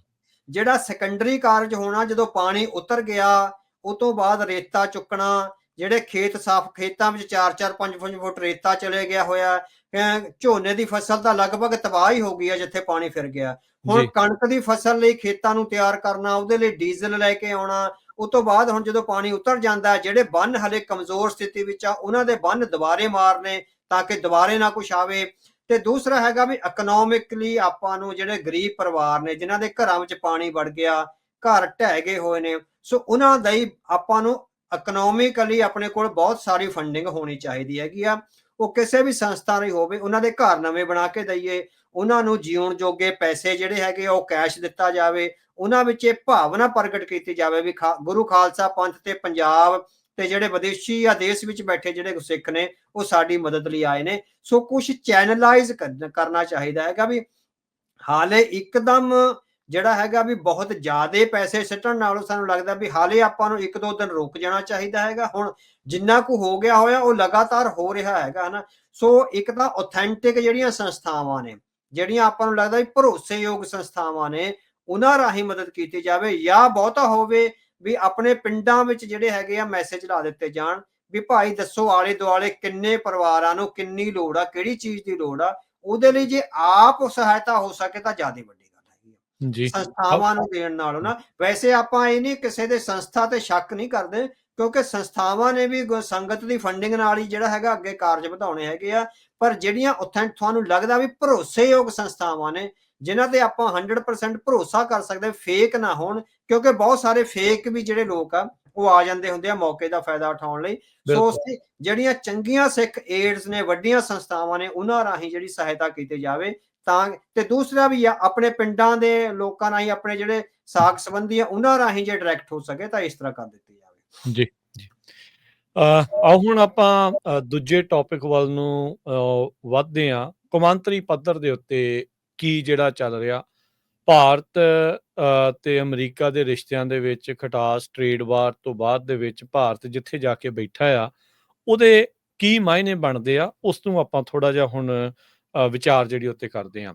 ਜੀਓਪੋਲੀਟੀਕਲੀ ਕੌਮਾਂਤਰੀ ਸਟੇਜ ਦੇ ਉੱਤੇ ਤਬਦੀਲੀਆਂ ਜਿਹੜੀਆਂ ਉਹ ਵਾਪਰ ਰਹੀਆਂ ਆ। ਭਾਰਤ ਚੀਨ ਦੇ ਨਾਲ ਜਾ ਕੇ ਖੜ ਗਿਆ ਆ, ਪੁਤਿਨ ਵੀ ਉੱਥੇ ਸੀ, ਰੂਸ ਵੀ ਉੱਥੇ ਸੀ, ਨਾਰਥ ਕੋਰੀਆ ਵੀ ਉੱਥੇ ਸੀ। ਕਿਵੇਂ ਦੇਖਿਆ ਜਾਵੇ ਇਸ ਨੂੰ? ਹਾਂਜੀ। ਸੋ ਆਪਾਂ ਬਹੁਤ ਵਾਰੀ ਇਹ ਕਹਿੰਦੇ ਹੋ ਗਏ ਆ ਵੀ ਲਗਾਤਾਰ ਜਿਹੜੀ ਅਮਰੀਕਨ ਜਾਂ ਵੈਸਟਰਨ ਡਿਪਲੋਮੇਸੀ ਆ ਉਹ ਭਾਰਤ ਬਾਰੇ ਗਲਤ ਅਸੈਸਮੈਂਟ ਕਰ ਰਹੀ ਸੀ। ਉਹਨਾਂ ਨੂੰ ਲੱਗਦਾ ਸੀਗਾ ਵੀ ਭਾਰਤ ਆ ਜਿਹੜਾ ਲਿਬਰਲ ਡੈਮੋਕ੍ਰੇਟ ਧਿਰਾਂ ਜਾਂ ਵੈਸਟ ਦੇ ਨਾਲ ਖੜੇਗਾ। ਸੋ ਆਪਾਂ ਕਈ ਵਾਰ ਪ੍ਰੋਗਰਾਮ 'ਚ ਕਿਹਾ ਵੀ ਭਾਰਤ ਕਦੇ ਵੀ ਲਿਬਰਲ ਡੈਮੋਕ੍ਰੇਟ ਧਿਰਾਂ ਨਾਲ ਨਹੀਂ ਖੜੇਗਾ। ਉਹ ਆਪਣਾ ਜਿਹੜਾ ਗਰਾਊਂਡ ਬਚਾਉਣ ਲਈ, ਆਪਣੀ ਹੋਂਦ ਨੂੰ ਬਚਾਉਣ ਲਈ ਆ, ਜਿੱਦਾਂ ਕਹਿੰਦੇ ਹੁੰਦੇ ਆ ਨਾ ਵੀ ਜਦੋਂ ਜੰਗਬੰਦੀ ਹੋ ਜਾਂਦੀ ਹੈ, ਜੰਗਬੰਦੀ ਦੌਰਾਨ ਜਿਹੜੀਆਂ ਦੋਵੇਂ ਪਾਸੇ ਦੀਆਂ ਫੌਜਾਂ ਆਪਣੇ ਕਿਲੇ ਮਜ਼ਬੂਤ ਕਰਨ ਦਾ ਯਤਨ ਕਰਦੀਆਂ। ਸੋ ਭਾਰਤ ਵੈਸਟ ਨਾਲ ਯਾਰੀ ਦਾ ਜਾਂ ਦੋਸਤੀ ਦਾ ਜਿਹੜਾ ਹੈਗਾ ਭੁਲੇਖਾ ਦੇ ਕੇ ਆਪਣੇ ਕਿਲੇ ਮਜ਼ਬੂਤ ਕਰ ਰਿਹਾ ਸੀ। ਉਹਦੀ ਫਾਈਨਲ ਡੈਸਟਨੀ ਲਿਬਰਲ ਡੈਮੋਕ੍ਰੇਸੀ ਨਹੀਂ ਹੈ। ਉਹਨੇ ਚੀਨ ਤੇ ਰੂਸ ਦੇ ਜਿਹੜਾ ਗੱਠਜੋੜਾ ਉਹਦੇ ਨਾਲ ਹੀ ਜੁੜਨਾ, ਕਿਉਂਕਿ ਭਾਰਤ ਕੋਈ ਡੈਮੋਕ੍ਰੇਟਿਕ ਕੰਟਰੀ ਨਹੀਂ ਹੈ। ਵੈਸਟ ਨੂੰ ਹਲੇ ਵੀ ਭੁਲੇਖਾ ਵੀ ਭਾਰਤ ਇੱਕ ਡੈਮੋਕ੍ਰੇਟਿਕ ਕੰਟਰੀ ਹੈਗਾ। ਸੋ ਜਿਹੜੀਆਂ ਘੱਟ ਗਿਣਤੀਆਂ ਨੇ ਉੱਥੇ ਇਸ ਡੈਮੋਕ੍ਰੇਸੀ ਦਾ ਸਵਾਦ ਚੱਕਿਆ ਸਿੱਖਾਂ ਸਣੇ, ਉਹਨਾਂ ਨੂੰ ਪਤਾ ਹੈ ਵੀ ਉਹ ਡੈਮੋਕ੍ਰੇਟਿਕ ਸਟੇਟ ਨਹੀਂ ਹੈ। ਉਹ ਬਹੁਤ ਹੀ ਬੁਰੀ ਤਰ੍ਹਾਂ ਜਿਹੜੀ ਸੈਂਟਰਲਾਈਜ਼ਡ ਔਰ ਜਿਹੜੀ ਹੈਗੀ ਆ ਇੱਕ ਤਰ੍ਹਾਂ ਨਾਲ ਟੈਰਰ ਨੂੰ ਪ੍ਰਣਾਈ ਹੋਈ ਜਿਹੜੀ ਸਟੇਟ ਹੈਗੀ ਆ। ਸੋ ਜਿੰਨਾ ਵੈਸਟ ਇਹ ਛੇਤੀ ਸਮਝ ਸਕਦਾ ਹੈਗਾ, ਵੈਸਟ ਨੂੰ ਜਿਹੜਾ ਹੈਗਾ ਸਮਝਣਾ ਚਾਹੀਦਾ। ਸੋ ਭਾਰਤ ਦੀ ਇਹੋ ਹੀ ਅਸਲੀ ਡੈਸਟਨੀ ਆ। ਹੁਣ ਉਹ ਸਿਰਫ ਅਮਰੀਕਾ ਦੀ ਸਹਾਇਤਾ ਇਸ ਲਈ ਲੈ ਰਿਹਾ ਸੀ ਵੈਸਟ ਦੀ, ਤਾਂ ਕਿ ਉਹਨੂੰ ਇਹ ਲੱਗਦਾ ਸੀਗਾ ਵੀ ਏਸ਼ੀਆ ਵਿੱਚ ਅਸੀਂ ਚਾਈਨਾ ਦੇ ਮੁਕਾਬਲੇ ਤੇ ਸੁਪਰ ਪਾਵਰ ਬਣ ਕੇ ਆਵਾਂਗੇ। ਹੁਣ ਚਾਈਨਾ ਦੇ ਨਾਲ ਰਲ ਕੇ ਉਹਨੇ ਘੱਟੋ ਘੱਟ ਆਪਣਾ ਸੁਪਰ ਪਾਵਰ ਬਣਨ ਦਾ ਜਿਹੜਾ ਸੁਪਨਾ ਉਹ ਮਾਰਿਆ, ਚਾਹੇ ਕੁਛ ਦੇਰ ਲਈ ਮਾਰਿਆ ਹੈਗਾ, ਹਨਾ। ਜੇ ਤਾਂ ਉਹਦੇ ਮਨ ਵਿੱਚ ਹਲੇ ਵੀ ਚੀਨ ਦੇ ਮੁਕਾਬਲੇ ਏਸ਼ੀਆ ਵਿੱਚ ਸੁਪਰ ਪਾਵਰ ਬਣਨ ਦਾ ਸੁਪਨਾ ਤਾਂ ਉਹ ਦੁਬਾਰੇ ਅਮਰੀਕਾ ਵੱਲ ਆਵੇਗਾ। ਹਾਲੇ ਵੀ ਉਹ ਚੀਨ ਨਾਲ ਪੱਕੇ ਤੌਰ ਤੇ ਨਹੀਂ ਗਿਆ, ਜਿੰਨੀ ਮੇਰੀ ਅਸੈਸਮੈਂਟ ਆ। ਉਹ ਵਾਪਸ ਵੈਸਟ ਦੇ ਖੇਮੇ ਵਿੱਚ ਆਵੇਗਾ, ਪਰ ਉਹ ਵੀ ਧੋਖਾ ਦੇਣ ਲਈ ਆਵੇਗਾ, ਫਿਰ ਧੋਖਾ ਦੇਣ ਲਈ ਆਵੇਗਾ। ਕੁਝ ਸਮੇਂ ਲਈ ਉਹ ਆਪਣੇ ਪੈਰ ਹੋਰ ਬੰਨੇਗਾ। ਉਹਨੂੰ ਹਲੇ ਵੀ ਉਮੀਦ ਹੋਵੇਗੀ ਵੀ ਮੈਨੂੰ ਇਸ ਦਬਕੇ ਕਾਰਨ ਹੋ ਸਕਦਾ UN ਸਿਕਿਉਰਿਟੀ ਕਾਉਂਸਲ ਵਿੱਚ ਪੱਕੀ ਮੈਂਬਰਸ਼ਿਪ ਮਿਲ ਜਾਵੇ, ਹਨਾ। ਸੋ ਇਹ ਇੱਕ ਤਰ੍ਹਾਂ ਨਾਲ ਉਹਦਾ ਟੈਕਟਿਸ ਹੈਗਾ, ਹਲੇ ਵੀ ਵੈਸਟ ਨੂੰ ਜਿੱਦਾਂ ਡਰਾਉਣ ਦਾ ਟੈਕਟਿਸ ਆ। ਸੋ ਵੈਸਟ ਉਹਦੇ ਤੇ ਬਿਨਾਂ ਮਤਲਬ ਤੋਂ ਜ਼ਿਆਦਾ ਭਰੋਸਾ ਕਰ ਰਿਹਾ ਵੀ ਭਾਰਤ ਚੀਨ ਦਾ ਮੁਕਾਬਲਾ ਕਰੇਗਾ। ਭਾਰਤ ਚੀਨ ਦਾ ਮੁਕਾਬਲਾ ਕਰਨ ਦੀ ਜਿਹੜੀ ਹੈਗੀ ਆ ਡਿਪਲੋਮੈਟਿਕ ਤੇ ਇਕਨੋਮਿਕ ਸਿਚੁਏਸ਼ਨ ਵਿੱਚ ਨਹੀਂ ਹੈ। ਚੀਨ ਦੀ ਇਕਨੋਮੀ 5 ਗੁਣਾ ਜ਼ਿਆਦਾ ਹੈਗੀ ਆ ਇੰਡੀਆ ਨਾਲੋਂ। ਚੀਨ ਦੀ ਪਰ ਕੈਪੀਟਾ ਇਨਕਮ ਵੀ 5 ਗੁਣਾ ਹੈ ਜਿੱਦਾਂ ਜਿਹੜਾ ਇੰਡੀਆ ਨਾਲੋਂ, ਹਨਾ। ਮੈਂ ਇੱਕ ਇਕਨੋਮਿਕ ਵਿਦਵਾਨ ਨੂੰ ਸੁਣ ਰਿਹਾ ਸੀ, ਉਹ ਕਹਿੰਦਾ ਵੀ ਕਿਸੇ ਦੇਸ਼ ਦਾ ਸੁਪਰ ਪਾਵਰ ਬਣਨ ਦੀਆਂ ਦੋ ਗੱਲਾਂ ਬਹੁਤ ਜ਼ਰੂਰੀ ਹੁੰਦੀਆਂ ਨੇ। ਇੱਕ ਤਾਂ ਉਹਦੇ ਕੋਲ ਵੱਡੀ ਪਾਪੂਲੇਸ਼ਨ ਹੋਵੇ, ਉਸ ਵੱਡੀ ਪਾਪੂਲੇਸ਼ਨ ਦੀ ਉਨੀਓ ਵੱਡੀ GDP ਹੋਵੇ, ਸੌਰੀ ਜਿਹੜੀ ਪਰ ਕੈਪੀਟਾ ਇਨਕਮ ਹਨਾ। ਜਿੰਨੀ ਪਰ ਕੈਪੀਟਾ ਇਨਕਮ ਵੱਡੀ ਹੋਊਗੀ ਉਨਾ ਹੀ ਉਹ ਦੇਸ਼ ਸੁਪਰ ਪਾਵਰ ਹੋਊਗਾ। ਹੁਣ ਅਮਰੀਕਾ ਦੀ ਮੇਰੇ ਖਿਆਲ $93,000 ਹੈਗੀ ਆ ਜਿਹੜੀ ਪਰ ਕੈਪੀਟਾ ਇਨਕਮ ਹੈਗੀ ਆ, ਠੀਕ ਹੈ ਨਾ। ਚਾਈਨਾ ਦੀ ਘੱਟੋ ਘੱਟ ਵੀ ਜਿਹੜੀ 15 ਜਾਂ 16,000 ਆ ਜਿਹੜੀ ਪਰ ਕੈਪੀਟਾ। ਹੁਣ ਆਬਾਦੀ ਦੇ ਮੁਕਾਬਲੇ ਭਾਰਤ ਤੇ ਚੀਨ ਇੱਕੋ ਹੀ ਹੈਗਾ, ਪਰ ਚੀਨ ਦੀ ਪਰ ਕੈਪੀਟਾ 5 ਗੁਣਾ ਜ਼ਿਆਦਾ ਹੈ ਇੰਡੀਆ ਨਾਲੋਂ, ਹਨਾ। ਸੋ ਚੀਨ ਤਾਂ ਸੁਪਰ ਪਾਵਰ ਆ ਜਿਹੜਾ ਬਣ ਰਿਹਾ ਹੈਗਾ। ਸੋ ਭਾਰਤ ਤੇ ਦੂਸਰਾ, ਭਾਰਤ ਵਿੱਚ ਕੋਈ ਵੀ ਇਨੋਵੇਸ਼ਨ ਨਹੀਂ ਹੈਗਾ। ਭਾਰਤ ਨੇ ਕੁਝ ਵੀ ਇਸ ਤਰ੍ਹਾਂ ਦਾ ਨਹੀਂ ਬਣਾਇਆ ਜਿਹਦੇ ਕਰਕੇ ਮਾਣ ਕੀਤਾ ਜਾ ਸਕੇ। ਐਮਾਜ਼ਨ ਨੇ ਇੱਕ ਵੱਡਾ ਬਿਜ਼ਨਸ ਦਾ ਮਾਡਲ ਦਿੱਤਾ, ਮਾਈਕਰੋਸਾਫਟ ਨੇ ਵਿੰਡੋਜ਼ ਦਿੱਤੀ ਆ, ਫੇਸਬੁੱਕ ਹੋਇਆ, ਗੂਗਲ ਹੋਇਆ, ਯਾਹੂ ਹੋਇਆ, ਸਿਲੀਕਨ ਵੈਲੀ ਹੋਈ, ਸਾਰੇ ਸੋਸ਼ਲ ਮੀਡੀਆ ਪਲੇਟਫਾਰਮ ਆ ਜਿਹੜੇ ਟਿਕਟੌਕ ਤੋਂ ਬਿਨਾ ਉਹ ਸਾਰੇ ਅਮਰੀਕਾ ਦੇ। ਮੈਕਡੋਨਲਡ ਉਹਨਾਂ ਦਾ, KFC ਆ ਜਿਹੜੀ ਉਹਨਾਂ ਦੀ, ਮਤਲਬ ਕਿ ਤੇ ਟੈਸਲਾ ਉਹਨਾਂ ਦੀ, ਕਿਉਂਕਿ ਉਹ ਰਿਸਰਚ ਕਰਦੇ ਹੈਗੇ। ਭਾਰਤ ਵਿੱਚੋਂ ਰਿਸਰਚ ਬੇਸਡ ਇੰਡਸਟਰੀ ਹੈ ਹੀ ਨਹੀਂ ਕੋਈ ਵੀ। ਘੱਟੋ ਘੱਟ ਚਾਈਨਾ ਨੇ ਉਧਰ ਉਹਨੂੰ ਕਦਮ ਆ ਜਿਹੜੇ ਵਧਾਏ ਹੈਗੇ। ਸੋ ਚਾਈਨਾ ਉਧਰ ਨੂੰ ਇੱਕ ਤਰ੍ਹਾਂ ਨਾਲ ਹਲੇ ਵੱਧ ਸਕਦਾ, ਪਰ ਇਹ ਉਹਦੇ ਫਸਟ ਇਨੀਸ਼ੀਅਲ ਸਟੈਪਸ ਨੇ। ਜਿਹੜਾ ਜਿਹੜਾ 3-4 ਦਾ ਗੱਠਜੋੜ ਹੋਇਆ, ਇਹਦੇ ਚੋਂ ਇਹ ਸਵਾਲ ਉੱਠ ਰਹੇ ਵੀ ਲੈ ਵੀ ਹੁਣ ਤਾਂ ਅਮਰੀਕਾ ਨੂੰ ਵੱਡੀ ਚੁਣੌਤੀ ਆ ਗਈ। ਇਟ ਇਜ਼ ਨਾਟ ਇਹ ਵੱਡੀ ਚੁਣੌਤੀ, ਇਹ ਪਹਿਲਾ ਸਟੈਪ ਹੈ ਉਸ ਚੁਣੌਤੀ ਵੱਲ। ਅਮਰੀਕਾ ਹੈਗਾ ਕੋਠੇ ਦੇ ਐਨ ਟੌਪ ਤੇ ਖੜਾ, ਤੇ ਇਹ ਗਰੁੱਪ ਆ ਜਿਹੜਾ ਪਹਿਲੀ ਪੌੜੀ ਚੜ੍ਹਨ ਲੱਗਿਆ। ਸੋ ਪਹਿਲੀ ਪੌੜੀ ਚੜ੍ਹਨ ਵਾਲਾ ਕੋਠੇ ਤੇ ਖੜੇ ਵਿਅਕਤੀ ਨੂੰ ਕਿੰਨੀ ਕੁ ਚੁਣੌਤੀ ਦੇ ਸਕਦਾ, ਇਹ ਦੇਖਣ ਵਾਲੀ ਗੱਲ ਹੋਗੀ। ਜਿਹੜੀ ਅਮਰੀਕਾ ਨੂੰ ਚੁਣੌਤੀ ਦੇਣੀ ਹੈਗੀ ਉਹ ਕੱਲਾ ਮਿਲੀਟੈਰਲੀ ਚੁਣੌਤੀ ਨਹੀਂ ਹੈ, ਉਹਦੇ ਵਿੱਚੋਂ ਸੰਸਥਾਵਾਂ ਉਸਾਰਨੀਆਂ ਪੈਂਦੀਆਂ ਹੈਗੀਆਂ। ਉਹਦੇ ਵਿੱਚੋਂ ਰਿਸਰਚ ਦੀਆਂ ਆਰਗੇਨਾਈਜੇਸ਼ਨ, ਯੂਨੀਵਰਸਿਟੀਆਂ, ਫਾਊਂਡੇਸ਼ਨਸ, ਜਿਹੜੇ ਥਿੰਕ ਟੈਂਕ, ਇੰਨਾ ਜ਼ਿਆਦਾ ਵੱਡਾ ਤਾਮ-ਝਾਮ ਇਸ ਨੇਸ਼ਨ ਸਟੇਟ ਦੇ ਉਹਦੇ ਕਨਸੈਪਟ ਵਿੱਚ ਉਸਾਰਨਾ ਪੈਂਦਾ, ਤਾਂ ਤੁਸੀਂ ਸਿਵਲਾਈਜ਼ਡ ਵਰਲਡ ਵਿੱਚ ਕਿਸੇ ਨੂੰ ਚੁਣੌਤੀ ਆ ਜਿਹੜੀ ਦੇ ਸਕਦੇ ਹੋ। ਹੁਣ ਪੂਰੇ ਯੂਰਪ ਦੀ ਜਿਹੜੀ ਕੋਲੈਬੋਰੇਟਿਵ ਜਿਹੜੀ ਇਨਵੈਸਟਮੈਂਟ ਹੈਗੀ ਆ ਇੰਟੈਲੀਜੈਂਸ ਵਿੱਚ, ਉਹ ਅਮਰੀਕਾ ਦੀ ਇਕੱਲੀ ਇਨਵੈਸਟਮੈਂਟ ਦੇ ਬਰਾਬਰ ਆ। ਅਮਰੀਕਾ ਕੋਲ ਇੰਨੀਆਂ ਰਿਸਰਚ ਸੰਸਥਾਵਾਂ ਨੇ ਜਿੰਨੀਆਂ ਪੂਰੀਆਂ ਜਿਹੜੀਆਂ ਯੂਰਪ ਕੋਲ ਆ ਜਿਹੜੀਆਂ ਹੋਣਗੀਆਂ। ਸੋ ਇਟ ਮੀਨ, ਤੇ ਜਦੋਂ ਯੂਰਪ ਐਂਡ ਅਮਰੀਕਾ ਕੋਲੈਬੋਰੇਟ ਹੁੰਦੇ ਆ ਉਹ ਕਿੱਡੀ ਵੱਡੀ ਤਾਕਤ ਬਣਦੇ ਆ। ਸੋ ਇਹ ਬ੍ਰਿਕਸ ਵਾਲਾ ਜਿਹੜਾ ਹੈਗਾ, ਹੁਣ ਨਾਰਥ ਕੋਰੀਆ ਕਿਸੇ ਨੂੰ ਕੀ ਚੁਣੌਤੀ ਦੇ ਦੂਗਾ, ਠੀਕ ਹੈ ਨਾ। ਰਸ਼ੀਆ ਕਿਸੇ ਨੂੰ ਕਿੱਡੀ ਕੁ ਵੱਡੀ, ਸਿਰਫ ਜੰਗ ਵਿੱਚ ਉਲਝਾਈ ਰੱਖਣਾ ਇੱਕ ਛੋਟੇ ਜਿਹੇ ਮੁਲਕ ਨੂੰ, ਇਹ ਕੋਈ ਸੁਪਰ ਪਾਵਰ ਵਾਲੀ ਗੱਲਾਂ ਨਹੀਂ।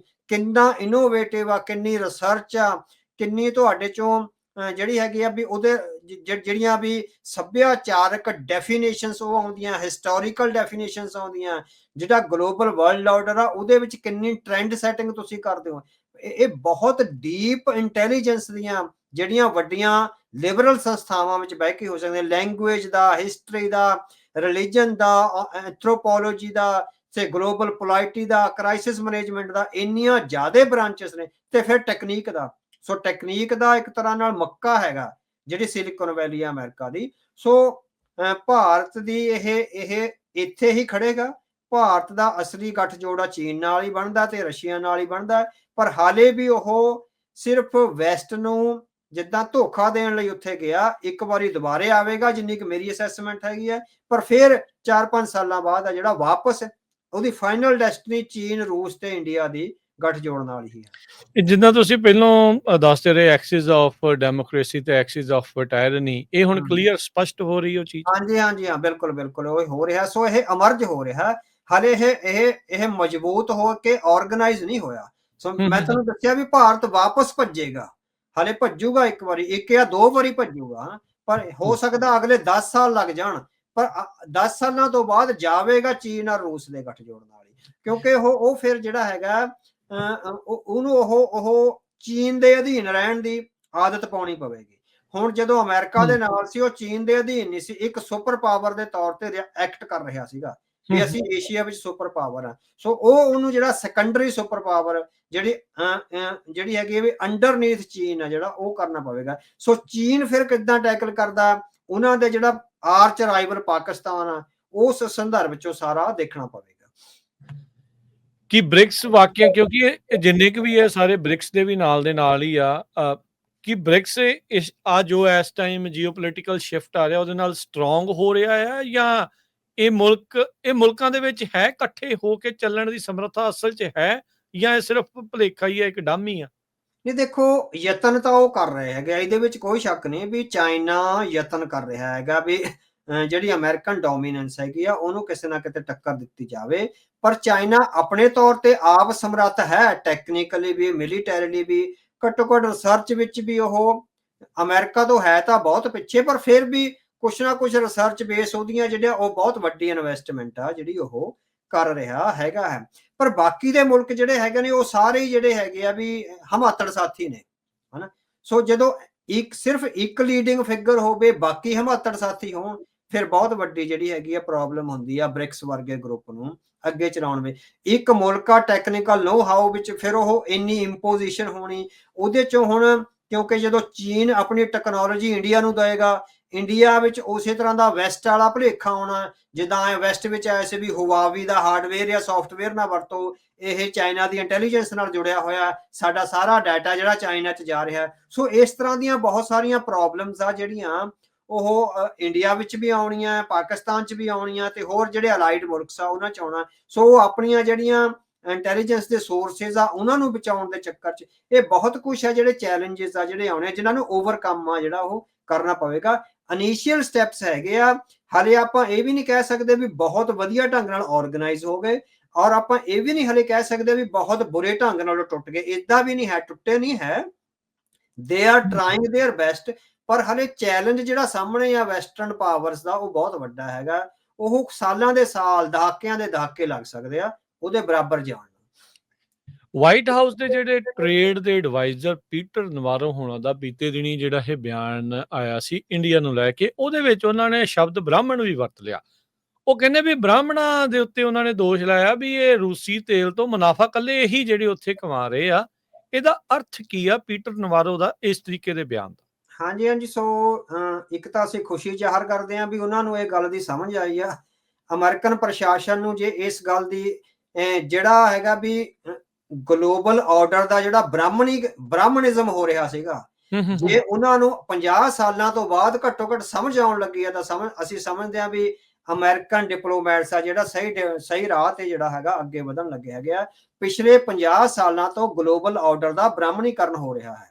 ਇਹਦਾ ਥੋੜਾ ਜਿਹਾ ਇਹਨੂੰ ਜੇ ਤੁਸੀਂ ਥੋੜਾ ਜਿਹਾ ਐਕਸਪਲੇਨ ਕਰੋ ਕਿੱਦਾਂ ਮਤਲਬ ਹੋ ਰਿਹਾ ਸੀ, ਇਹਦਾ ਕੀ ਅਰਥ ਕੀ ਆ, ਮਤਲਬ ਕੀ ਆ ਜਦੋਂ ਕੌਮਾਂਤਰੀ ਪੱਧਰ ਦੇ ਉੱਤੇ ਬ੍ਰਾਹਮਣਿਜ਼ਮ ਹੋਣਾ, ਇਹਦਾ ਕੀ ਅਰਥ ਕੀ ਆ? ਦੇਖੋ ਵੀ ਸਾਰਾ ਕੁਛ ਹੈ ਜਿਹੜਾ ਪਿਛਲੇ 50 ਸਾਲਾਂ ਦੀ ਡਿਪਲੋਮੇਸੀ 'ਚ ਦੇਖ ਲਓ ਵੀ ਇੰਡੀਆ ਨੇ ਜਿਹੜੇ ਵੀ ਇਨੀਸ਼ੀਏਟਿਵ ਲਏ ਹੈਗੇ ਆ ਉਹ ਆਪਣੇ ਹਿੱਤਾਂ ਲਈ ਜਿਹੜਾ ਹੈਗਾ ਉਹਨਾਂ ਨੂੰ ਅੱਗੇ ਵਧਾ ਕੇ ਉਹਦੇ ਵਿੱਚੋਂ ਆਪਣੇ ਲਈ ਸਾਰੀਆਂ ਖੁੱਲਾਂ ਲੈ ਗਿਆ।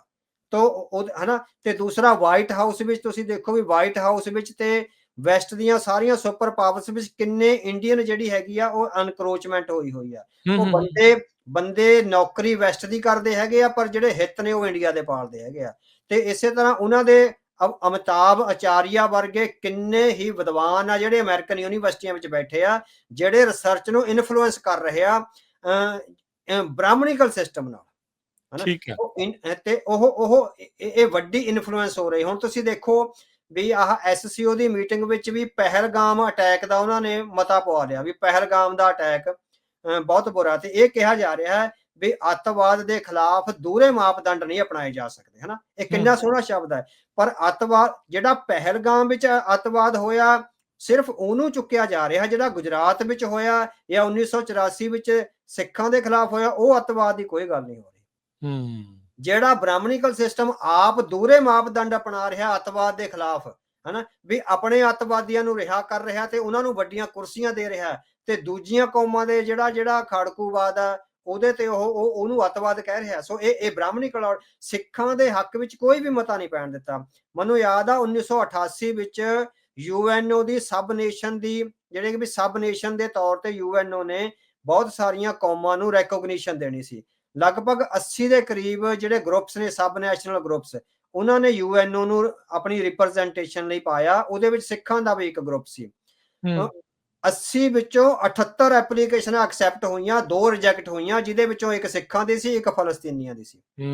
ਵੀ ਕਿੰਨਾ ਉਹਨਾਂ ਦਾ ਹਰ ਫੈਸਲੇ ਤੇ ਆ ਕੇ ਸਿੱਖਾਂ ਦੇ ਖਿਲਾਫ, ਹਰ ਫੈਸਲੇ ਤੇ ਆ ਕੇ ਜਿਹੜਾ ਬ੍ਰਾਹਮਣੀਕਲ ਆਰਡਰ ਹੈਗਾ ਉਹ ਇੱਕ ਤਰ੍ਹਾਂ ਨਾਲ ਉਹ ਸਿੱਖਾਂ ਦੇ ਖਿਲਾਫ ਜਾਂ ਜਿਹੜੀਆਂ ਘੱਟ ਗਿਣਤੀਆਂ ਤੇ ਦਲਿਤਾਂ ਦੇ। ਹੁਣ ਦੇਖੋ HAF ਵਰਗੀ ਸੰਸਥਾ ਹੈਗੀ ਆ ਜਿਹੜੀ, ਹਨਾ, ਇੱਕ ਕੁਛ ਨਹੀਂ ਪਤਾ ਵੀ ਉਹ ਆਰਗੇਨਾਈਜੇਸ਼ਨ ਆ ਜਾਂ ਉਹ ਫੋਰਨ ਏਜੰਟ ਆ ਜਾਂ ਕੀ ਆ।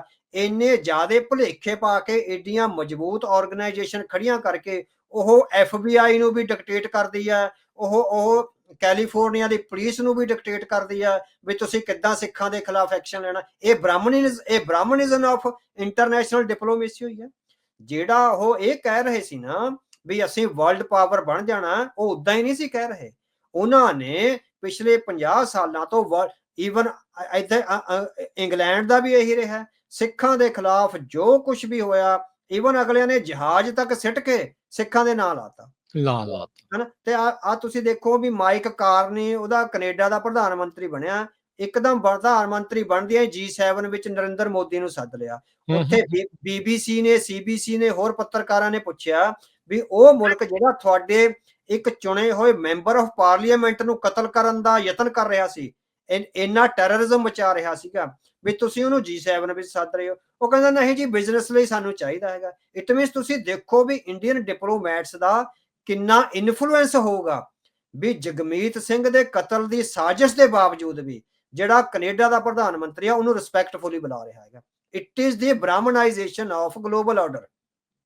ਇਹ ਬਹੁਤ ਵੱਡੀ ਪੱਧਰ ਤੇ ਹੋਇਆ ਹੈਗਾ। ਉਹ ਇੱਥੋਂ ਹੀ ਨਹੀਂ ਹੋਇਆ। ਇਹ ਅਸੀਂ ਹੁਣ ਜਿਹੜਾ ਭਾਰਤ ਦੀ ਆਜ਼ਾਦੀ ਦਾ ਸਾਰਾ ਸਿਸਟਮ ਆ ਉਹਨੂੰ ਪੜ੍ਹ ਰਹੇ ਹੈਗੇ ਆ।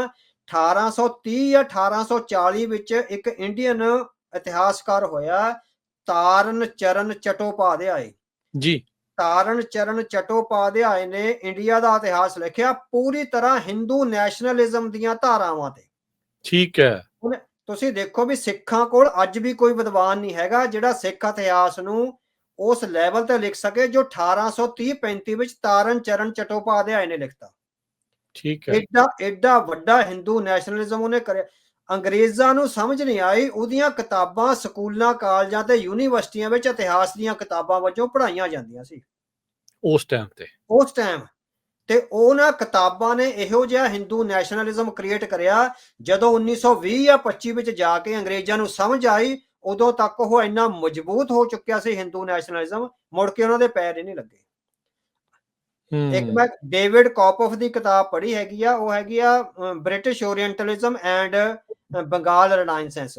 ਉਹਨੇ ਲਿਖਿਆ, ਕਹਿੰਦਾ 1830-31 ਵਿੱਚ ਆ ਕੇ ਮੈਕੌਲੇ ਉਹਨਾਂ ਨੇ ਕਿਹਾ ਵੀ ਅਸੀਂ ਜਿਹੜੇ ਇੰਡੀਅਨ ਓਰੀਐਂਟਲਿਸਟ ਆ ਉਹਨਾਂ ਦਾ ਭੋਗ ਪਾ ਦਿੱਤਾ ਔਰ ਇੰਡੀਅਨ ਓਰੀਐਂਟਲਿਜ਼ਮ ਦੀ ਜਿਹੜੀ ਲਾਸ਼ ਆ ਸਾਡੇ ਸਾਹਮਣੇ ਪਈ ਆ। ਡੇਵਿਡ ਕੌਪੋਫ ਕਹਿੰਦਾ ਵੀ ਜਿਹਨੂੰ ਮੈਕੌਲੇ ਇਹ ਕਹਿੰਦਾ ਸੀ ਨਾ ਵੀ ਇੰਡੀਅਨ ਓਰੀਐਂਟਲਿਜ਼ਮ ਦੀ ਲਾਸ਼ ਸਾਡੇ ਸਾਹਮਣੇ ਪਈ ਆ, ਕਹਿੰਦਾ 4-5 ਸਾਲਾਂ ਬਾਅਦ ਹੀ ਉਹ ਲਾਸ਼ ਹਰਕਤ ਕਰਨ ਲੱਗੀ ਤੇ ਮੁੜ ਕੇ ਦਲਤੀਆਂ ਮਾਰ ਕੇ ਭੱਜਣ ਲੱਗੀ ਆ। ਉਹਨੇ ਬਲਕਿ ਇਹ ਜਿਹੜੀ ਐਡੀ ਵੱਡੀ ਉਹਨਾਂ ਨੇ ਕਲਚਰਲ, ਇੰਡੀਆ ਦੇ ਵਿਦਵਾਨਾਂ ਨੇ ਇੰਨੀ ਵੱਡੀ ਕਲਚਰਲ ਔਰ ਜਿਹੜੀ ਹਿਸਟੋਰੀਕਲ ਜੰਗ ਲੜੀ ਆ ਇੰਡੀਅਨ ਨੈਸ਼ਨਲਿਜ਼ਮ ਦੇ ਮਾਮਲੇ ਵਿੱਚ, ਵੀ ਜੇ ਉਹਨਾਂ ਕੋਲ ਫੌਜ ਹੁੰਦੀ ਨਾ, ਇੰਡੀਆ ਕੋਲ ਆਰਗੇਨਾਈਜ਼ਡ ਫੌਜ ਹੁੰਦੀ ਇੰਡੀਅਨ ਲੀਡਰਾਂ ਕੋਲ, ਤਾਂ ਗੋਰਿਆਂ ਨੂੰ ਇਹ 1870-80 ਵਿੱਚ ਹੀ ਭਜਾ ਦਿੰਦੇ। ਇੰਨਾ ਵੱਡਾ ਇਹਨਾਂ ਦਾ ਜਿਹੜਾ ਸਿਸਟਮ ਸੀ। ਸੋ ਪੂਰੀ ਤਰ੍ਹਾਂ ਬ੍ਰਾਹਮਣੀਕਲ ਆਰਡਰ ਆ ਜਿਹੜਾ, ਜੇ ਅੱਜ ਅਮਰੀਕਾ ਦੇ ਵਿਦਵਾਨਾਂ ਨੂੰ ਇਹ ਸਮਝ ਆਉਣ ਲੱਗਿਆ ਜਾਂ ਉੱਥੇ ਇਹ ਗੱਲ ਹੋਣ ਲੱਗੀ ਆ ਤਾਂ ਅਸੀਂ ਸਮਝਦੇ ਹਾਂ ਉਹ ਰਾਈਟ ਟਰੈਕ ਤੇ ਹੈਗੇ ਆ। ਪੂਰੇ ਗਲੋਬਲ ਆਰਡਰ ਦਾ ਬ੍ਰਾਹਮਣਿਜ਼ਮ ਹੋ ਜਾਣਾ ਸੀਗਾ ਜੇ ਨਾ ਸੁਚੇਤ ਹੋਇਆ ਗਿਆ ਤਾਂ ਨਾ। ਸੋ ਇਹਦੇ ਬਾਰੇ ਸਮੁੱਚੀਆਂ ਜਿਹੜੀਆਂ ਵੈਸਟਰਨ ਤਾਕਤਾਂ ਨੇ ਉਹਨਾਂ ਨੂੰ ਬਹੁਤ ਸੁਚੇਤ ਹੋਣ ਦੀ ਲੋੜ ਹੈਗੀ ਆ, ਵਰਨਾ ਜਿਹੜੀ ਸਥਿਤੀ ਆ ਉਹਨਾਂ ਦੇ ਹੱਥਾਂ ਵਿੱਚੋਂ ਨਿਕਲ ਸਕਦੀ ਹੈ। ਜੀ ਕੀ ਇਹਨਾਂ ਦੀਆਂ ਹੁਣ ਅੱਖਾਂ ਤੋਂ ਇਹ ਪਰਦਾ ਜਿਹੜਾ ਉਹ ਉੱਠ ਰਿਹਾ ਆ? ਜਿਹੜੇ ਪੀਟਰ ਨਵਾਰੋ ਦਾ ਬਿਆਨ ਇਹੀ ਜਿਹੜਾ ਉਹ ਇਹਨਾਂ ਨੂੰ ਨਜ਼ਰ ਆਉਂਦਾ ਆ? ਤੁਹਾਨੂੰ ਕਿਉਂ ਲੱਗਦਾ ਵੀ ਇਹਨਾਂ ਦੀਆਂ ਅੱਖਾਂ ਤੋਂ ਇਹ ਪਰਦਾ ਜਿਹੜਾ ਉੱਠਿਆ? ਕਿਹੜੀਆਂ ਚੀਜ਼ਾਂ ਅੰਦਰ ਖਾਤੇ ਹੋਈਆਂ ਹੋ ਸਕਦੀਆਂ ਜਿਹਦੇ ਕਰਕੇ ਇਦਾਂ ਦਾ ਬਿਆਨ ਆਇਆ ਹੋਊਗਾ? ਹੁਣ ਅਸਲ ਪਿਛਲੇ ਨਾ 10-15 ਸਾਲਾਂ ਤੋਂ ਹਿੰਦੂਇਜ਼ਮ ਬਾਰੇ ਜਾਂ ਬ੍ਰਾਹਮਣਿਜ਼ਮ ਬਾਰੇ ਵੈਸਟ ਦੀਆਂ ਯੂਨੀਵਰਸਿਟੀਆਂ ਵਿੱਚ ਬਹੁਤ ਸਾਰੀ ਰਿਸਰਚ ਹੋਣ ਲੱਗੀ ਹੈਗੀ ਆ, to see Hinduism and Brahmanism from other point of view, ਵੀ ਉਹ ਇੱਕ ਵੱਖਰੇ ਐਂਗਲ ਤੋਂ ਜੋ ਕੁਝ ਭਾਰਤੀ ਵਿਦਵਾਨਾਂ ਵੱਲੋਂ ਹਿੰਦੂਇਜ਼ਮ ਜਾਂ ਬ੍ਰਾਹਮਣਿਜ਼ਮ ਦਾ ਦੱਸਿਆ ਜਾ ਰਿਹਾ ਉਹ ਤੋਂ ਉਲਟ ਜਾਂ ਉਹਦੇ ਕ੍ਰਿਟੀਕ ਵਿੱਚ ਜਿਹੜੀਆਂ ਬਹੁਤ ਸਾਰੀਆਂ ਜਿਹੜੀਆਂ ਕਿਤਾਬਾਂ ਆ ਰਹੀਆਂ ਨੇ। ਸੋ ਸਾਨੂੰ ਲੱਗਦਾ ਹੈ ਵੀ ਵੈਸਟ ਵਿੱਚ ਇੱਕ ਡਿਫਰੈਂਟ ਸਟੱਡੀ ਆ ਜਿਹੜੀ ਬ੍ਰਾਹਮਣਿਜ਼ਮ ਬਾਰੇ ਆ ਹੋ ਰਹੀ ਹੈਗੀ ਆ। ਸੋ ਉਹਦਾ ਹੀ ਇਹ ਇਨਪੁਟ ਹੋਏਗਾ ਵੀ ਪੀਟਰ ਨਵੈਰੋ ਨੂੰ ਜਿਹੜਾ ਹੈਗਾ ਇਹ ਬਿਆਨ ਦੇਣਾ ਪਿਆ ਹੈਗਾ। ਸੋ ਉਹਨਾਂ ਨੂੰ ਇਹ ਸੁਚੇਤ ਰੂਪ ਵਿੱਚ ਇਸ ਫਨੋਮਨੇ ਨੂੰ ਜਿਹੜਾ ਹੈਗਾ ਇਹਨੇ ਦਲਿਤਾਂ ਨੂੰ ਖਾਧਾ, ਮਤਲਬ ਕਿ ਜਿਹੜੀ ਧਿਰ 9 ਲੱਖ ਬੋਧੀਆਂ ਦਾ ਕਤਲ ਕਰ ਚੁੱਕੀ ਹੈਗੀ ਆ, ਔਰ ਉਹ RSS ਦਾ ਮੁਖੀ ਕਹਿ ਰਿਹਾ ਵੀ ਆਰ ਐਗੈਲੀਟੇਰੀਅਨ ਕਲਚਰ, ਵੀ ਸਾਡਾ ਸਮਾਨਤਾ ਦਾ ਕਲਚਰ ਹੈਗਾ, ਅਸੀਂ ਤਾਂ ਸਾਰਿਆਂ ਨੂੰ ਰਿਸਪੈਕਟਫੁਲੀ ਥਾਂ ਦਿੰਦੇ ਆ। 9 ਲੱਖ ਬੋਧੀ ਕਤਲ ਹੋਏ ਆ। ਸਿੱਖ ਕਿੰਨੇ ਕਤਲ ਹੋਏ ਆ? ਮਤਲਬ ਕਿ ਉਹ ਸਾਡੇ ਸਾਹਮਣੇ ਹਾਲੇ ਕੋਈ ਡਾਟਾ ਵੀ ਨਹੀਂ ਹੈਗਾ। ਜੈਨਿਜ਼ਮ ਇਹਨਾਂ ਨੇ ਖਾ ਲਿਆ, ਇਹਨਾਂ ਨੇ ਜੋਗੀਆਂ ਦਾ ਖਾ ਲਿਆ, ਨਾਥਾਂ ਦਾ ਖਾ ਲਿਆ, ਮਤਲਬ ਕਿ ਕਿੰਨੀਆਂ ਜਿਹੜੀਆਂ ਹਿੰਦੂਇਜ਼ਮ ਦੀਆਂ ਭਗਤੀ ਲਹਿਰ ਆ ਜਿਹੜੀ ਇਹਨਾਂ ਨੇ ਖਾ ਲਈ ਹੈਗੀ। ਸੋ ਇਹ it is not an egalitarian system. ਇਹ ਜਿਹੜੀਆਂ ਵੱਖਰੀਆਂ ਧਾਰਮਿਕ ਪਰੰਪਰਾਵਾਂ ਨੇ ਉਹਨਾਂ ਦਾ ਬ੍ਰਾਹਮਣੀਕਰਨ, ਹਿੰਦੂਕਰਨ ਤੇ ਸੰਸਕ੍ਰਿਤੀਕਰਨ ਕਰਦੇ ਹੈਗੇ ਆ ਤੇ ਉਹਨੂੰ ਆਪਣੇ ਵਿੱਚ ਸਮੋ ਕੇ ਉਹਨੂੰ ਕਤਲ ਕਰ ਦਿੰਦੇ ਹੈਗੇ। ਸੋ ਇਹ ਬੜਾ ਹੀ ਡਿਫਰੈਂਟ ਕਾਈਂਡ ਦਾ ਫਨੋਮਨਾ ਹੈ ਜਿਹਨੂੰ ਵੈਸਟ ਨੂੰ ਬਹੁਤ ਧਿਆਨ ਨਾਲ ਵਾਚਣਾ ਚਾਹੀਦਾ। ਜਿਹੜੀ ਹੁਣ ਇਹ ਚੀਜ਼ਾਂ ਹੋਇਆ ਇਹਨਾਂ ਦੀ ਅਸਲ ਨੀਤੀ ਨੂੰ ਜੇ ਆਪਾਂ ਕਹੀਏ ਵੀ ਇਹ ਜੇ ਸਮਝਣ ਲੱਗੇ ਆ, ਜੇਕ ਸੁਲੇਵਾਨ ਦੀ NSA ਜਿਹੜੇ ਨੈਸ਼ਨਲ ਸਿਕਿਉਰਿਟੀ ਐਡਵਾਈਜ਼ਰ ਰਹੇ ਆ ਬਾਈਡਨ ਹੋਣਾ ਦੇ ਟਾਈਮ, ਉਹਨਾਂ ਦੇ ਆਪਾਂ ਲੇਖ ਨੂੰ ਕਾਫੀ ਲੰਬੇ ਲੇਖ ਨੂੰ ਜਿਹੜਾ ਉਹ ਵਿਚਾਰ ਜਿਹੜੀ ਉਸਦੇ ਕੀਤੇ ਸੀ ਵੀ restructuring of south East Asia, ਇਹ ਇਸ ਦਾ ਪੜਾਅ ਹੈ ਜੋ ਆਪਾਂ ਇਸ ਟਾਈਮ ਜੀਓਪੋਲਿਟਿਕਲੀ ਚੇਂਜ ਜਿਹੜਾ ਇੱਥੇ ਨਜ਼ਰ ਆ ਰਿਹਾ? ਹਾਂਜੀ, ਇਹ ਹੋ ਸਕਦਾ ਹੈਗਾ ਵੀ ਜੇ ਇਹ ਗੰਭੀਰਤਾ ਨਾਲ ਹੁਣ ਵੈਸਟ ਵਾਲੇ ਜਾਂ ਡੋਨਾਲਡ ਟਰੰਪ ਦੀ ਟੀਮ ਹੈ ਜਿਹੜੀ ਕਿੰਨੀ ਗੰਭੀਰਤਾ ਨਾਲ ਅੱਗੇ ਵਧਦੀ ਆਇਆ। ਹੁਣ ਇਹ ਵੀ ਹੋ ਸਕਦਾ ਵੀ ਇਹ 4 ਸਾਲਾਂ ਤੱਕ ਹੀ ਇਸ ਤਰ੍ਹਾਂ ਰਵੇ, ਜਦੋਂ ਅਗਲੀ ਸਰਕਾਰ ਆ ਜੂਗੀ ਉਹ ਫਿਰ ਡੋਨਾਲਡ ਟਰੰਪ ਵਾਲੀਆਂ ਸਾਰੀਆਂ ਨੀਤੀਆਂ ਨੂੰ ਪਰੇ ਕਰਕੇ ਤੇ ਉਹ ਜਿਹੜਾ ਹੈਗਾ ਵੀ ਉਹ ਫਿਰ ਇੰਡੀਆ ਨੂੰ ਆਪਣੇ ਨਾਲ ਲਾ ਲਵੇ। ਸੋ ਇਹ ਡਿਪੈਂਡ ਕਰੇਗਾ ਵੀ ਜਿਹੜਾ ਵੀ ਕਿਸ ਤਰ੍ਹਾਂ, ਜੇ ਤਾਂ ਜੇਕ ਸੁਲੇਮਾਨ ਵਾਲੀ ਨੀਤੀ ਕਿਉਂਕਿ ਉਹ ਚੱਲ ਰਹੀ ਹੈ ਕਿਉਂਕਿ ਉਹ ਬਾਈਡਨ ਪ੍ਰਸ਼ਾਸਨ ਚ ਆਈ ਆ, ਪਰ ਹਲੇ ਵੀ ਜਿਉਂਦੀ ਤਿਉਂ ਚੱਲ ਰਹੀ ਆ ਕਿਤੇ ਨਾ ਕਿਤੇ। ਇਹ ਲੌਂਗ ਟਰਮ ਤੇ ਇਸ ਤਰ੍ਹਾਂ ਚੱਲੇਗੀ ਰੀਸਟਰਕਚਰਿੰਗ ਵਾਲੀ, ਜਾਂ ਉਹ ਹੈਗੇ ਉਹਦਾ ਫੇਲਿਅਰ ਹੋਵੇਗਾ ਜਾਂ ਹੋਰ ਕੁਝ ਚੱਲੇਗਾ, ਇਹ ਦੇਖਣ ਵਾਲੀ ਗੱਲ ਹੋਵੇਗੀ। ਪਰ ਹਾਲ ਦੀ ਘੜੀ ਉਹਦਾ ਐਸੈਂਸ ਆ ਜਿਹੜਾ ਸਮਝ ਆ ਰਿਹਾ ਹੈਗਾ ਵੀ ਹਾਂ ਇਹ ਸਮਝ ਰਹੇ ਆ ਜਾਂ ਰੀਸਟਰਕਚਰਿੰਗ ਕਿਤੇ ਨਾ ਕਿਤੇ ਹਲੇ ਨਹੀਂ ਹੋ ਸਕਦਾ 50 ਸਾਲਾਂ ਨੂੰ ਵੀ ਉਹ ਹੋ ਸਕਦੀ ਹੈਗੀ ਆ। ਓਵਰਆਲ ਕੀ ਆਪਾਂ ਉੱਥੋਂ ਦੀ ਜੀਓਪੋਲਿਟਿਕਸ ਦੇ ਉੱਤੇ ਅਸਰ ਇਹ ਸਾਰੀ ਚੀਜ਼ ਦਾ ਜਿਹੜਾ ਉਹ ਦੇਖ ਰਹੇ ਹਾਂ ਜਾਂ ਦੇਖਾਂਗੇ? ਉਹਦੇ ਚ ਇਹ ਹੈਗਾ ਵੀ ਚਾਈਨਾ ਅਮਰਜ ਹੋ ਰਿਹਾ ਹੈਗਾ। ਘੱਟੋ ਘੱਟ ਉਹ ਏਸ਼ੀਆ ਵਿੱਚ ਆ ਜਿਹੜੀ ਆਪਣਾ ਇਨਫਲੂਐਂਸ ਤੇ ਆਪਣੀਆਂ ਪੈੜਾਂ ਨੇ ਉਹ ਛੱਡੇਗਾ। ਉਹਦੇ ਕੋਲ ਰਿਸੋਰਸਿਸ ਘੱਟੋ ਘੱਟ ਏਸ਼ੀਆ ਵਿੱਚ ਖੇਲਣ ਜੋਗੇ ਰਿਸੋਰਸਿਸ ਚਾਈਨਾ ਕੋਲ ਹੈਗੇ ਨੇ, ਹਨਾ। ਆਪਾਂ ਇਹ ਨਹੀਂ ਕਹਿੰਦੇ ਵੀ ਅਮਰੀਕਾ ਦੇ ਜਿੰਨੇ ਟੱਕਰ ਦੇਣ ਵਾਲੇ ਆ, ਪਰ ਕੁਝ ਖੇਡਣ ਜੋਗੇ ਰਿਸੋਰਸਿਸ ਆ ਜਿਹੜੇ ਉਹਦੇ ਕੋਲ ਹੈਗੇ ਆ। ਹੁਣ ਉਹਨੇ ਜਿਸ ਤਰ੍ਹਾਂ ਇੰਡੀਆ ਨੇ ਆਸੀਅਨ ਕੰਟਰੀਜ਼ ਦਾ ਜਿਹੜਾ ਗਰੁੱਪ ਬਣਾਇਆ ਸੀ ਉਹ ਲਗਭਗ ਖਤਮ ਆ ਹੁਣ। ਜਦੋਂ SCO ਆ ਗਿਆ ਜਿਹਦੀ ਇਹ ਸ਼ੰਘਾਈ ਕੋਆਪਰੇਸ਼ਨ ਆਰਗੇਨਾਈਜੇਸ਼ਨ ਆ ਜਿਹੜੀ, ਉਹਨੇ ਇੰਡੀਆ ਦਾ ਹੋਲਡ ਖਤਮ ਕਰਤਾ। ਆਸੀਅਨ ਗਰੁੱਪ ਆ ਖਤਮ ਹੋ ਗਿਆ ਹੋਇਆ ਜਿਹੜਾ, ਹਨਾ। ਬੰਗਲਾਦੇਸ਼ ਵਿੱਚ ਤਬਦੀਲੀ ਆ, ਪ੍ਰੋ ਇੰਡੀਆ ਗਵਰਨਮੈਂਟ ਨਹੀਂ ਰਹੀ ਉੱਥੇ, ਹਨਾ। ਸੋ ਇੱਕ ਤਰ੍ਹਾਂ ਨਾਲ ਪਾਕਿਸਤਾਨ ਆ ਜਿਹੜਾ ਚਾਈਨਾ ਦਾ ਅਲਾਈ ਹੈਗਾ। ਸੋ ਜੰਗ ਵਿੱਚ ਬਹੁਤ ਬੁਰੀ ਤਰ੍ਹਾਂ ਜਿਹੜੀ ਹੈਗੀ ਆ ਚਾਈਨਾ ਤੇ ਪਾਕਿਸਤਾਨ ਦੇ ਜਿਹੜੇ ਗੱਠਜੋੜ ਨੇ ਇੰਡੀਆ ਨੂੰ ਮਾਤ ਦਿੱਤੀ ਹੈਗੀ। ਸੋ ਇਹ ਜ਼ਖਮ ਕਿੰਨੀ ਦੇਰ ਇੰਡੀਆ ਦੇ ਡਿਪਲੋਮੈਟ ਸਹਿੰਦੇ ਆ, ਕਿੰਨੀ ਦੇਰ ਉਹ ਹੁਣ ਚਾਈਨਾ ਦੀ ਸਰਦਾਰੀ ਅਧੀਨ ਰਹਿੰਦੇ ਹੈਗੇ ਆ, ਕਿਉਂਕਿ ਪਾਕਿਸਤਾਨ ਉਹਨਾਂ ਲਈ ਵੱਡੀ ਸਰਦਰਦੀ ਰਿਹਾ ਹੈਗਾ, ਹਨਾ। ਅਫਗਾਨਿਸਤਾਨ ਕਿੰਨੇ ਕੁ ਸਮੇਂ ਤੱਕ ਇੰਡੀਆ ਦੇ ਨਾਲ ਰਹਿੰਦਾ ਹੈਗਾ ਜਾਂ ਚਾਈਨਾ ਉਹਦੇ ਤੇ ਓਵਰਕਮ ਕਰ ਜਾਂਦਾ ਹੈਗਾ। ਸੋ ਇਹ ਬੜੀਆਂ ਨਾ ਹਾਲੇ ਫਲੂਇਡ ਸਿਚੁਏਸ਼ਨਸ ਹੈਗੀਆਂ ਬਹੁਤ, ਕਿਉਂਕਿ ਇਹ ਜਿਹੜੀਆਂ ਟਰਮਸ ਨੇ ਇਹ ਕਿੱਥੇ ਜਾ ਕੇ ਸੈਟਲ ਹੁੰਦੀਆਂ, ਹਾਲੇ 10 ਸਾਲ ਹੋਰ ਲੱਗ ਜਾਣੇ ਆ ਇਹਨਾਂ ਸਾਰਿਆਂ ਨੂੰ ਸੈਟਲ ਹੁੰਦੇ ਆ। ਠੀਕ ਹੈ, ਉਸ ਤੋਂ ਬਾਅਦ ਜਿਹੜੀ ਕਲੀਅਰ ਪਿਕਚਰ ਲੱਗ ਸਕਦੀ ਆ। ਹਾਂ, ਇਹ ਹੈਗਾ ਵੀ ਚਾਈਨਾ ਏਸ਼ੀਆ ਵਿੱਚ ਜਿਹੜਾ ਹੈਗਾ ਘੱਟੋ ਘੱਟ ਲੀਡਰ ਦੇ ਤੌਰ ਤੇ ਐਮਰਜ ਹੋ ਰਿਹਾ। ਉਹ ਬ੍ਰਿਕਸ ਨੂੰ ਇਕੱਠਾ ਰੱਖ ਸਕੇਗਾ।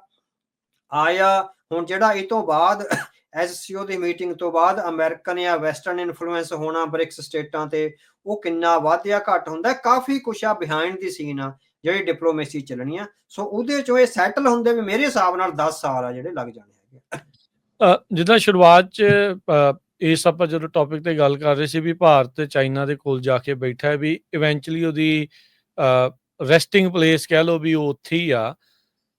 ਚੀਨ ਨੂੰ ਹੁਣ ਇਹ ਸਮਝ ਤਾਂ ਹੈਗੀ ਹੋਈ, ਉਹ ਕਿਹੜਾ ਨਿਆਣੇ ਨੇ, ਵੀ ਅਸੀਂ ਉਹਨਾਂ ਦਾ ਇਲਾਕਾ ਵੀ ਨੱਪਿਆ, ਉਹਨਾਂ ਦੇ ਨਾਲ ਆਪਾਂ ਧੱਕਾ ਵੀ ਕਰਦੇ ਹਾਂ, ਤੇ ਅਮਰੀਕਾ ਤੋਂ ਟੁੱਟ ਕੇ ਹੁਣ ਵਾਪਸ ਸਾਡੇ ਪੈਰਾਂ 'ਚ ਆ ਕੇ ਜਿਹੜਾ ਉਹ ਬੈਠਾ ਆ ਇੰਡੀਆ, ਇਹਦੇ ਮਾਇਨੇ ਕੀ ਜਿਹੜੇ ਉਹ ਰਹਿਣਗੇ? ਨਹੀਂ, ਉਹਨਾਂ ਲਈ ਤਾਂ ਇਹ ਪੋਜ਼ਿਟਿਵ ਸਿਚੁਏਸ਼ਨ ਆ, ਕਿਉਂਕਿ ਤੁਸੀਂ ਦੇਖੋ ਜਿਹੜਾ ਟ੍ਰੇਡ ਵਾਈਜ਼ ਵੀ ਹੈਗਾ ਨਾ, ਟ੍ਰੇਡ ਵਾਈਜ਼ ਇੰਡੀਆ ਦੇ ਐਕਸਪੋਰਟ ਚਾਈਨਾ ਨੂੰ ਘੱਟ ਨੇ, ਅਮਰੀਕਾ ਨੂੰ ਜ਼ਿਆਦਾ ਸੀ, ਹਨਾ। ਚਾਈਨਾ ਨਾਲ ਉਹਨਾਂ ਦਾ ਉਲਟਾ ਟ੍ਰੇਡ ਡੈਫਿਸਿਟ ਆ। ਅਮਰੀਕਾ ਦੇ ਟ੍ਰੇਡ ਨਾਲ ਇੰਡੀਆ ਨੂੰ ਫਾਇਦਾ ਹੁੰਦਾ ਸੀ, ਕਿਉਂਕਿ ਅਮਰੀਕਾ ਤੋਂ ਉਹ ਘੱਟ ਚੀਜ਼ਾਂ ਆਉਣ ਦਿੰਦੇ ਸੀ। 200% ਤੱਕ ਵੀ ਹਾਰਲੇ ਡੇਵਿਡਸਨ ਦੇ ਉਹਦੇ ਤੇ ਹੈਗੀਆਂ ਵੀ 200% ਤੱਕ ਵੀ ਟੈਰਿਫ ਸੀਗਾ ਜਿਹੜੇ ਮੋਟਰਸਾਈਕਲਾਂ ਤੇ, ਹਨਾ। ਸੋ ਉਹਦੇ ਨਾਲ ਇੰਡੀਆ ਨੂੰ ਅਮਰੀਕਾ ਦੇ ਨਾਲ ਟ੍ਰੇਡ ਵਿੱਚ ਫਾਇਦਾ ਸੀ, ਚਾਈਨਾ ਨਾਲ ਟ੍ਰੇਡ ਵਿੱਚ ਫਾਇਦਾ ਨਹੀਂ। ਚਾਈਨਾ ਤੋਂ ਇੰਪੋਰਟਸ ਜ਼ਿਆਦਾ, ਐਕਸਪੋਰਟ ਘੱਟ ਆ ਇੰਡੀਆ ਦੇ, ਹਨਾ। ਸੋ ਤੇ ਦੂਸਰਾ ਹੁਣ ਤੁਸੀਂ ਦੇਖੋ, ਇੱਕ ਮੈਂ ਇਕੋਨੋਮਿਸਟ ਨੂੰ ਦੇਖ ਰਿਹਾ, ਉਹ ਕਹਿ ਰਿਹਾ ਵੀ ਪਿਛਲੇ ਸਾਲ ਤੋਂ ਜਿਹੜੀ ਫੋਰਨ ਡਾਇਰੈਕਟ ਇਨਵੈਸਟਮੈਂਟ ਆ, ਉਹਦੇ ਕਹਿਣ ਅਨੁਸਾਰ ਵੀ 96% ਘਟ ਗਈ ਹੋਈ ਆ ਜਿਹੜੀ ਵੈਸਟ ਤੋਂ ਆਉਂਦੀ ਸੀ। ਤਾਂ ਹੀ ਜਿਹੜਾ ਭਾਰਤ ਦਾ ਨੀਤੀ ਆਯੋਗ ਆ, ਉਹ ਹੁਣ ਚਾਈਨਾ ਨਾਲ ਇਹ ਤਾਂ ਹੀ ਹੈ। ਨੀਤੀ ਆਯੋਗ ਦੀ ਮਤਲਬ ਕਿ 6 ਮਹੀਨੇ ਪਹਿਲਾਂ ਰਿਪੋਰਟ ਆਈ ਹੈਗੀ ਆ ਵੀ ਸਾਨੂੰ ਚੀਨ ਨੂੰ ਖੁੱਲ੍ਹਾ ਦੇਣੀਆਂ ਚਾਹੀਦੀਆਂ ਵੀ ਉਹ ਜਿਹੜੀ ਫੋਰਨ ਡਾਇਰੈਕਟ ਇਨਵੈਸਟਮੈਂਟ ਆ ਇੰਡੀਆ ਵਿੱਚ ਕਰੇ। ਇਹਨਾਂ ਦੇ ਟ੍ਰੇਡ ਦਾ ਬਹੁਤ, ਜਿਸ ਤਰ੍ਹਾਂ ਵੀ ਕ੍ਰਾਈਸਿਸ ਵਿੱਚ ਹੈਗੀ ਆ ਫੋਰਨ ਡਾਇਰੈਕਟ ਇਨਵੈਸਟਮੈਂਟ ਹੈਗੀ ਆ, ਚਾਈਨਾ ਨੂੰ ਉਹ ਟੈਕਨੀਕਲ ਜਿਹੜੀ ਹੈ ਫੀਲਡ ਵਿੱਚ 24 ਤੋਂ 25% ਦੀ ਜਿਹੜੀ FDI ਕਰਨ ਦੀਆਂ ਖੁੱਲ੍ਹਾ ਦੇਣ ਨੂੰ ਤਿਆਰ ਨੇ। ਸੋ ਇੰਡੀਆ ਦਾ ਟ੍ਰੇਡ ਵਾਈਜ਼ ਆ ਜਿਹੜਾ, ਜੇ ਤਾਂ ਸਿਰਫ FDI ਨੂੰ ਸਾਹਮਣੇ ਰੱਖ ਕੇ, ਜੇ FDI ਇੱਕਦਮ ਨਹੀਂ ਆਉਂਦੀ ਤਾਂ ਜਿਹੜਾ ਉਹਨਾਂ ਦਾ ਟ੍ਰੇਡ ਡੈਫਿਸਿਟ ਆ ਤੇ ਜਿਹੜਾ ਬਿਜ਼ਨਸ ਹੈ ਉਹ ਬਹੁਤ ਬੁਰੀ ਤਰ੍ਹਾਂ ਪ੍ਰਭਾਵਿਤ ਹੋਵੇਗਾ। ਸੋ ਸਾਨੂੰ ਲੱਗਦਾ ਵੀ ਹਾਲ ਦੀ ਘੜੀ ਉਹ ਵੈਸਟ ਤੋਂ ਜਿਹੜੀ FDI ਖਤਮ ਹੋਈ ਆ, ਉਹ FDI ਦਾ ਖਾਨਾ ਪੂਰਨ ਲਈ ਉਹ ਚਾਈਨਾ ਨਾਲ ਤੇ ਰਸ਼ੀਆ ਨਾਲ ਜਿਹੜਾ ਹੈਗਾ ਕੋਲੈਬੋਰੇਟ ਕਰ ਰਿਹਾ ਹੈਗਾ। ਸੋ ਜਿਉਂ ਹੀ ਉਹਦਾ FDI ਦਾ ਵੈਸਟ ਤੋਂ ਹੌਲੀ ਹੌਲੀ ਇੰਡੀਅਨ ਡਿਪਲੋਮੈਟਸ ਨੇ ਵਾਪਸ ਲੈ ਆਂਦੀ, ਤਾਂ ਮੈਨੂੰ ਲੱਗਦਾ ਵੀ ਉਹ ਚੀਨ ਨਾਲ ਫੇਰ ਉਹਦੀ ਹੈਗੀ ਆ ਥੋੜੀ ਦੂਰੀ ਵਾ ਜਿਹੜੀ ਵੱਧ ਜਾਏਗੀ। ਜੀ, ਸੋ ਬਹੁਤ ਬਹੁਤ ਧੰਨਵਾਦ ਅਵਤਾਰ ਸਿੰਘ ਜੀ, ਤੁਸੀਂ ਸਾਡੇ ਨਾਲ ਜੁੜੇ, ਇਹਨਾਂ ਦੋ ਅਹਿਮ ਮਸਲਿਆਂ ਦੇ ਉੱਤੇ ਗੰਭੀਰਤਾ ਦੇ ਨਾਲ ਗੱਲਬਾਤ ਜਿਹੜੀ ਉਹ ਕੀਤੀ ਆ। ਤੇ ਆਪਾਂ ਉਮੀਦ ਕਰਦੇ ਹਾਂ ਵੀ ਸਾਡੇ ਜਿਹੜੇ ਸੁਣਨ ਵਾਲੇ ਸਰੋਤੇ ਤੇ ਦੇਖਣ ਵਾਲੇ ਜਿਹੜੇ ਦਰਸ਼ਕ ਆ, ਉਹਨਾਂ ਦੇ ਵੀ ਮਨਾਂ ਦੇ ਵਿੱਚ ਜਿਹੜੀਆਂ ਨਵੀਆਂ ਗੱਲਾਂ ਆ ਉਹ ਪਹੁੰਚੀਆਂ ਜਿਹੜੀਆਂ ਹੋਣਗੀਆਂ। ਤੇ ਅਗਲੀ ਵਾਰ ਫਿਰ ਮੁਲਾਕਾਤ ਹੁੰਦੀ ਆ, ਫਿਰ ਕਰਾਂਗੇ ਕਿਸੇ ਹੋਰ ਟੌਪਿਕ ਦੇ ਉੱਤੇ ਗੱਲਬਾਤ। ਅੱਜ ਦੇ ਲਈ ਇੰਨਾ ਹੀ। ਵਾਹਿਗੁਰੂ ਜੀ ਕਾ ਖਾਲਸਾ, ਵਾਹਿਗੁਰੂ ਜੀ ਕੀ